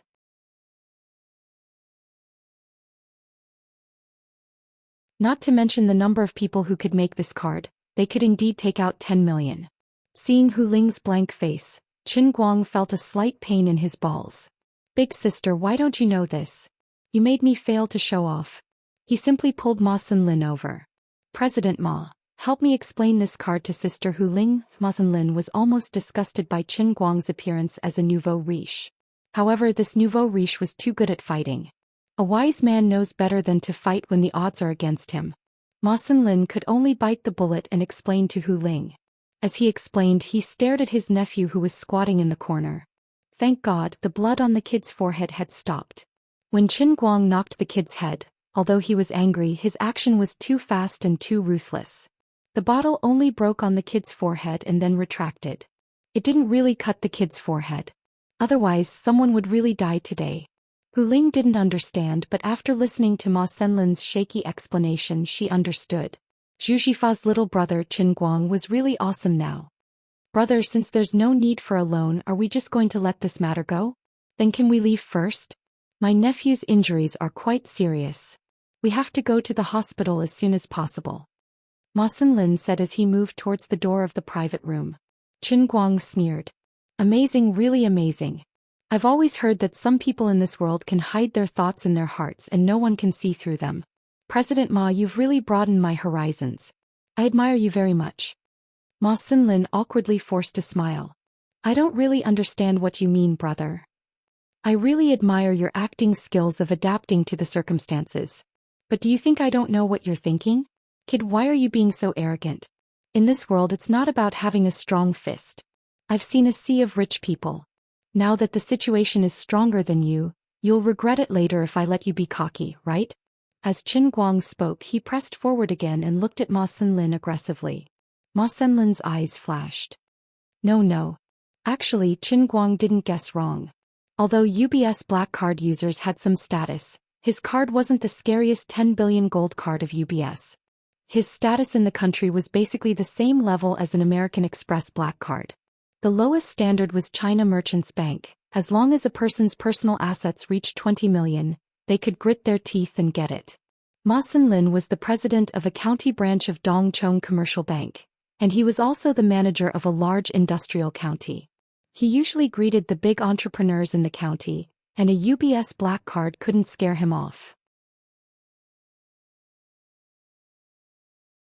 Now that he was acting so cowardly, it was purely because Qin Guang's methods were too ruthless, to the point that he didn't dare to bear the consequences of angering Qin Guang on the spot.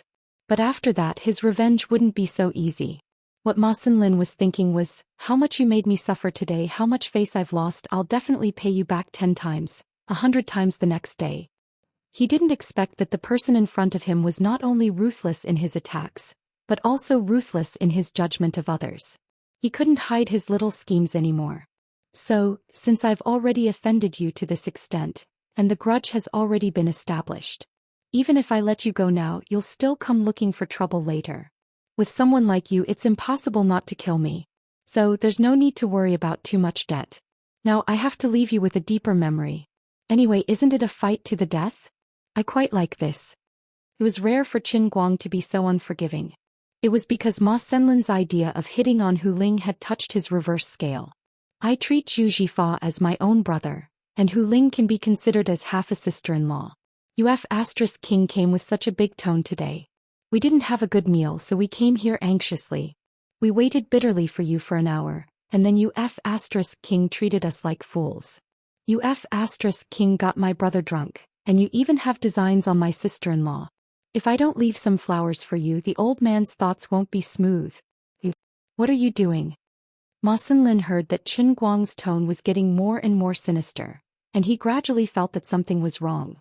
At this time, one of his men finally saw that the situation was not good and wanted to rush out of the private room, but Qin Guang had already blocked in front of him like lightning. He backhanded the man's face and the man spun around and fell down. This is the last warning. Before I let you go, whoever dares to move will really die. As soon as he said that, the atmosphere in the private room that had just eased up was instantly frozen again. Do you think I'm too much? Don't you want to forgive me? That's right, I'm this kind of person. You're very unlucky to have fallen into my hands. President Ma, I'll give you 2 choices. Kneel down and slap your own face with whichever hand you used to take advantage of Sister Hu Ling just now. Keep slapping until your face is swollen. Qin Guang grinned and his words were indescribably cold. Everyone had a reverse scale that couldn't be touched. Ma Xinlin had stepped on his reverse scale today.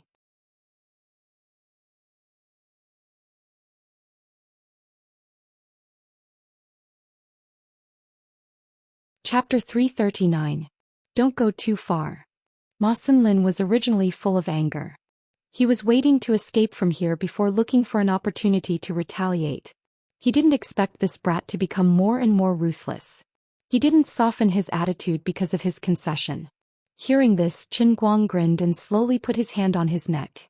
The fat on this fat guy's neck was a little disgusting. Didn't you go too far just now? Since you didn't have the intention of lending from the beginning, you shouldn't have come to this meal, let alone touch my sister-in-law. Hu Ling looked at Qin Guang with a complicated expression. She really didn't expect Zhu Xifa's little brother to be so violent. If it was before, she could still persuade him, but now she knew that although this guy looked young, he was actually very rich. She also thought that such a big shot might have his own plans. She was just Zhu Xifa's secretary, so she really couldn't figure out the thoughts of these high-ranking people. On the other side, Qin Guang spoke again. Didn't I just say that there are 2 choices? The first is that you kneel down and slap yourself in the face. The second choice is that I break your dishonest hand. It seems that you chose the second one. As he spoke, Qin Guang let go of his neck and grabbed Ma Xinlin's left arm with his right hand. His 5 fingers gradually increased the strength. Feeling the pain from his arm getting more and more intense, Ma Xinlin's pupils shrank. He finally knew that this person wasn't joking. Madman. A complete madman. No, he saw through my plan.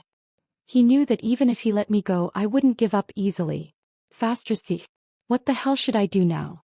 With a plop, this arrogant Mr. President finally knelt down. Loud slaps sounded in the private room one after another. Qin Guang stood by the side with his hands crossed and looked at this person coldly. Ma Xinlin thought it through. Compared to breaking his hand, it was easier to slap his face swollen. Since he couldn't escape today, he would grit his teeth and accept this loss.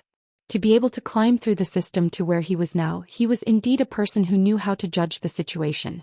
Therefore he hit very hard, trying to beat his face up as fast as possible. He just wanted to leave this place as soon as possible. Hu Ling didn't expect that the meal would end up like this. During this time, the Hailing Pavilion's waitress came in once, but she was frightened by the strange atmosphere in the private room.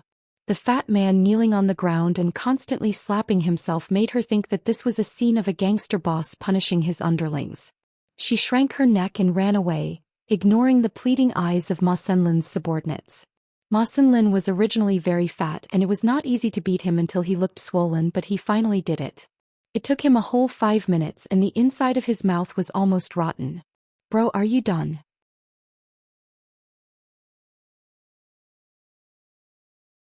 I'm convinced, I'm really convinced. Half of Ma Senlin's face was swollen, and his left eye could hardly open. He raised his head and looked at Qin Guang, and a trace of blood flowed from the corner of his mouth. Qin Guang waved his hand impatiently. That's about it. If you want to get out, then get out. If you want to call the police, then call the police. But I advise you not to find people from the underworld to cause trouble for me. That will really get you killed. Ma Senlin responded vaguely. I don't dare, I absolutely don't dare. Then he decisively got up and planned to go outside. Before he had time to open the door, the private room's door was suddenly opened again. It was Lu Fei who walked in first. Lu Fei was very quick-witted. The moment she entered the door, she felt that the atmosphere was not right. She looked at Ma Senlin, whose face was swollen like a bun, and another group of bank staff who were shrinking their necks and planning to run away. Then she looked at Qin Guang, who had not had time to retract his pretentious expression. She instantly understood. You didn't get what you wanted, so you beat him up? Lu Fei asked straightforwardly right in front of Ma Senlin. Qin Guang shrugged. He had beaten Zhu Xian up, and his anger had also dissipated. He just needed to wait for Zhu Xian to sober up, and then he would slap the UBS black card on his face to let this guy know how stupid he was. He was in a good mood, something like that. He deserved to be beaten up, so I beat him up. When saying this, Qin Guang suddenly thought of the scene when Zhong Bai and the others smashed Dong Tao's car. They were probably as overbearing as he was now. They smashed your car, threw you a business card and asked you to pay for it, but you didn't dare. However, Qin Guang did not have the slightest intention to pay for Ma Senlin. Ma Senlin also looked at Lu Fei blankly with a blank face. He knew the Missy of the Lu family. He had seen her from afar, but he didn't even have the qualifications to go up and talk to her. She was definitely not someone that he, as the president of a county branch of a commercial bank, could afford to offend. In a normal sense, running a business required people in the banking system, but when the scale and power of the Lu family reached the level of tyrannical power, the relationship between them was not in the normal sense. Not to mention other things, just based on the influence of the Lu family in Sichuan province, one word from them and Ma Senlin's career prospects would basically be bleak, and he might not be able to keep his backing. Behind him, Zhong Bai and Wang Qing had already rolled up their sleeves and rushed inside. Zhong Bai was very excited. What's wrong? Brother Guang fought with someone? Great. Where is he? Where is he? Where is he? Seeing Zhong Bai again, Ma Senlin's heart thumped again. The young master of Huangxiang Corporation was also here. This situation didn't seem right. He called this young man Brother Guang? Called him brother? Why did he look like he was a lackey? Wang Qing was worthy of being Wang Guoxiong's son. He had already squeezed to the front silently with his hands behind his back, probably hiding something. Wang Qing had already seen Qin Guang's godlike feat in the Xianxia car gambling competition. He saw with his own eyes that he used his GTR to step on the heads of all the car kings in the world, becoming a legend of a generation and fulfilling his highest dream of racing. Even though he no longer raced, every time he saw the live broadcast videos brought back by Lu Fei, Wang Qing still felt his scalp tingling and his blood boiling. Today Qin Guang had already become a god in his heart. Those who dare to go against my god are my enemies. But what made Ma Senlin feel the most despair was not Wang Qing, because he did not know Wang Qing, the son of a rather low-key underground boss in the 5 capitals. What really made his legs go soft was another young man standing behind Wang Qing with an awkward expression. Yes, it was this 26-year-old young man who had a lot of connections. Last month he suddenly landed on his head and became his immediate boss. At this age he did not dare to even fart when he sat on his head. But now he saw him here. He was so inconspicuous in the crowd. Who exactly was this Brother Guang? King knows so many big shots, and you yourself are also someone who can slap 10 million yuan. And you still want me to borrow a chicken feather? You guys are playing with me. Ma Senlin felt like he was about to collapse. Ma Xinlin, what the hell is going on? This guy also knew that something was wrong, so he quickly squeezed from the back to the front. Duanwen, you know him? Lu Fei turned her head and asked. Duanwen nodded awkwardly. My subordinate, President Ma Xinlin of the county branch.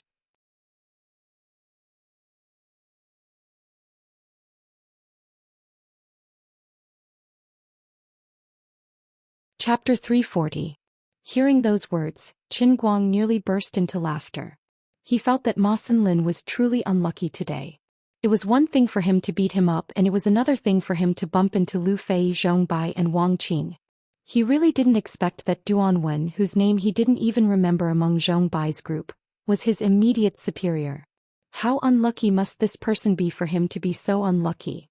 Well, now that things had come to this, he really didn't have to worry about Ma Xinlin's revenge anymore. It was a pity that he should have broken one of his hands just now. So now it was better to give him another stab. Qin Guang pursed his lips and added oil and vinegar to Ma Xinlin's great achievements today as if he was telling a story. Qin Guang had always been good at hitting a dog when it was down. Ma Xinlin listened with cold sweat, his legs were weak and his face was pale. However, he was actually more afraid of Qin Guang, so he didn't even dare to fart. Among this group of people, there were descendants of famous families like Lu Fei and Zhong Bai. His immediate superior seemed to be just a little brother in the crowd, but Zhong Bai, who was the leader, called him Brother Guang. This person who called him Brother Guang was the real big shot, okay? You're a great man and don't hold grudges against me, okay? Why are you so ruthless to a small role like me? That's about it. Duanwen, you have a good subordinate. Qin Guang said in a half-joking and half-serious manner. They had known each other for a long time and he wasn't threatening Duanwen as there was no need to. They were just familiar with each other and he was joking. Duanwen's face was completely blue. It was very simple. Ma Xinlin had embarrassed him. If he had known that this swindler was so deceitful, he should have pretended not to know him. They were the second generation of the rich and powerful. The most important thing was their face. If they lost money, they could just go back to their family. If they lost face, it was difficult to earn it back. Ma Xinlin. I'm really. Duanwen slapped Ma Xinlin's left face hard again, and the sound was so clear that it made people's teeth ache. Alright, Duanwen, if you want to teach someone a lesson, then get this group of trash out. Don't bother me in the private room. On the other side, Zhong Bai quickly pushed Ma Xinlin and Duanwen out. He also gave a look to the other bank employees of the other counties to get lost. The reason was very simple. When Wang Qing heard Qin Guang say that Ma Xinlin dared to take advantage of his sister-in-law, he was so King excited that he pulled out a knife. Qin Guang also saw Wang Qing's actions and felt that there was no need to kill him. He coughed violently and said, Ahem. Alright. My sister-in-law didn't really suffer any losses. Let's leave it at that. When Duanwen pulled Ma Xinlin's ear outside, Qin Guang scratched his head in embarrassment and looked at Lu Fei. How can I do that? I accidentally relied on you to support me again. Zhong Bai whispered in his ear. Brother Guang, save it. We're saving Ma Xinlin's life. Qin Guang raised his eyebrows. What do you know? Zhong Bai coughed softly. My uncle is Wu Xian's secretary. Qin Guang suddenly understood and rolled his eyes. *CK This circle was really small. The news of him killing Shurjiao and his men must have reached this brat's ears. But it made sense. Although Dechuan province seemed to have hundreds of millions of people, there were only a handful of people at the top of the pyramid. Zhong Bai and Tang Xiaokai were primary school classmates, and Tang Ying and Wu Tong were best friends who grew up together. This small circle was really only so small. So boring. It's because of the existence of people like you that it's so difficult for me and Brother Fa, who worked hard to start from scratch, to survive. They couldn't eat in Hailing Pavilion anymore, so they simply moved to a private clubhouse a few minutes away from Hailing Pavilion. It happened to be the place where Lu Fei and the others often met. The meal really cost more than 40,000 yuan, but Zhu Xifa didn't pay for it. Duanwen rushed to pay the bill, which was considered to save his face today. Zhu Xifa was quite drunk, so Qin Guang simply carried him downstairs and went to the pharmacy downstairs to buy some hangover medicine. On the way, Zhu Xifa was still muttering in a daze. President Ma, our factory really has a lot of hope. Qin Guang heard this and felt sad. This guy really had it tough. Although he always drove a BMW 5 to show off, His acting was full of blood and tears. President Ma was just a portrayal of his daily life. If he wanted to build a good business, it was inevitable that he would encounter all kinds of disgusting things. There was definitely more than one Ma Sunlin in his life, but he still gritted his teeth and endured it. Forget it, as a brother I'll help him. When they arrived at the clubhouse, Lu Fei and the others muttered and brought them to the #1 private room. Qin Guang began to panic when he saw everyone talking excitedly. He always heard that some second-generation rich people usually had a heavy taste and even dared to touch drugs that shouldn't be touched. Looking at these people's red faces, he was a little flustered. I don't want to touch that stuff. You guys, you're not going to do it, are you? Qin Guang was a little restless and asked Lu Fei, who was sitting next to him, in a low voice. Lu Fei spat at him. I'll spit on your face with salt soda. What are you thinking? What do you think Wang Qing is doing? On the other side, Wang Qing was holding a USB flash drive with an expression like he was on a pilgrimage. His eyes suddenly lit up as he looked at Qin Guang as if he was going to eat him up. Brother Racing God, this USB flash drive contains all the videos of your competitions in Hong Kong. We've been waiting for today for a long time. We're just waiting for you to explain it to us personally. I've watched this video at least 50 or 60 times, and there's only admiration left. But I don't quite understand a lot of your movements. Without you personally explaining it, it's not enough. Qin Guang let out a long sigh of relief. Damn it, isn't it just watching a video? Is it necessary for all of you to show an addict expression? Scared me to death. At this time, Hu Ling put a wet towel on the forehead of the sleeping Zhu Xifa and quietly pulled on Qin Guang's sleeve. Qin Guang, who are they? Qin Guang slapped his forehead. That's right, I almost forgot today's biggest entertainment. Quick, give me all of your business cards. Show them to Hu Ling. Be more domineering and arrogant, especially you, Zhong Bai. Take out your gold-stamped business card of Huang Xiang Group's senior director and use your most handsome posture. Zhong Bai and the others were stunned. Brother, although we often use this method to show off and slap people in the face, you can't do it like this. You're making us so embarrassed. You make it sound like we're really people who use business cards to show off. No, it doesn't seem to be wrong. The group of people happily took out their business cards and stuffed them into Hu Ling's hands. Hu Ling's eyelids twitched every time she took a business card. Her shock at this time was no better than Dong Tao's, but fortunately these people seemed to be on the same side. She was much happier than Dong Tao. At this time, Lu Fei's nameless but pretentious business card became her shortcoming. She was too lazy to give it out. Anyway, Zhong Bai and the others were enough. Hu Ling was holding a stack of business cards and giggling. She turned her head from time to time to look at the sleeping Zhu Jifa beside her, and then looked at Qin Guang with a blank expression.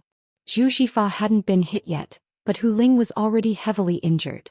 Qin Guang chuckled and didn't explain further. He was just waiting for Zhu Jifa to wake up and transfer the money, then he would give him a big surprise. There seemed to be something wrong with the computer and Wang Qing still had a long way to go. Lu Fei carelessly bumped her thigh against Qin Guang's leg. I think you were a little impulsive just now. You're tuning in to the Zhou Xian's Legacy YouTube channel. Don't forget to subscribe and join us on this journey to catch the most captivating stories.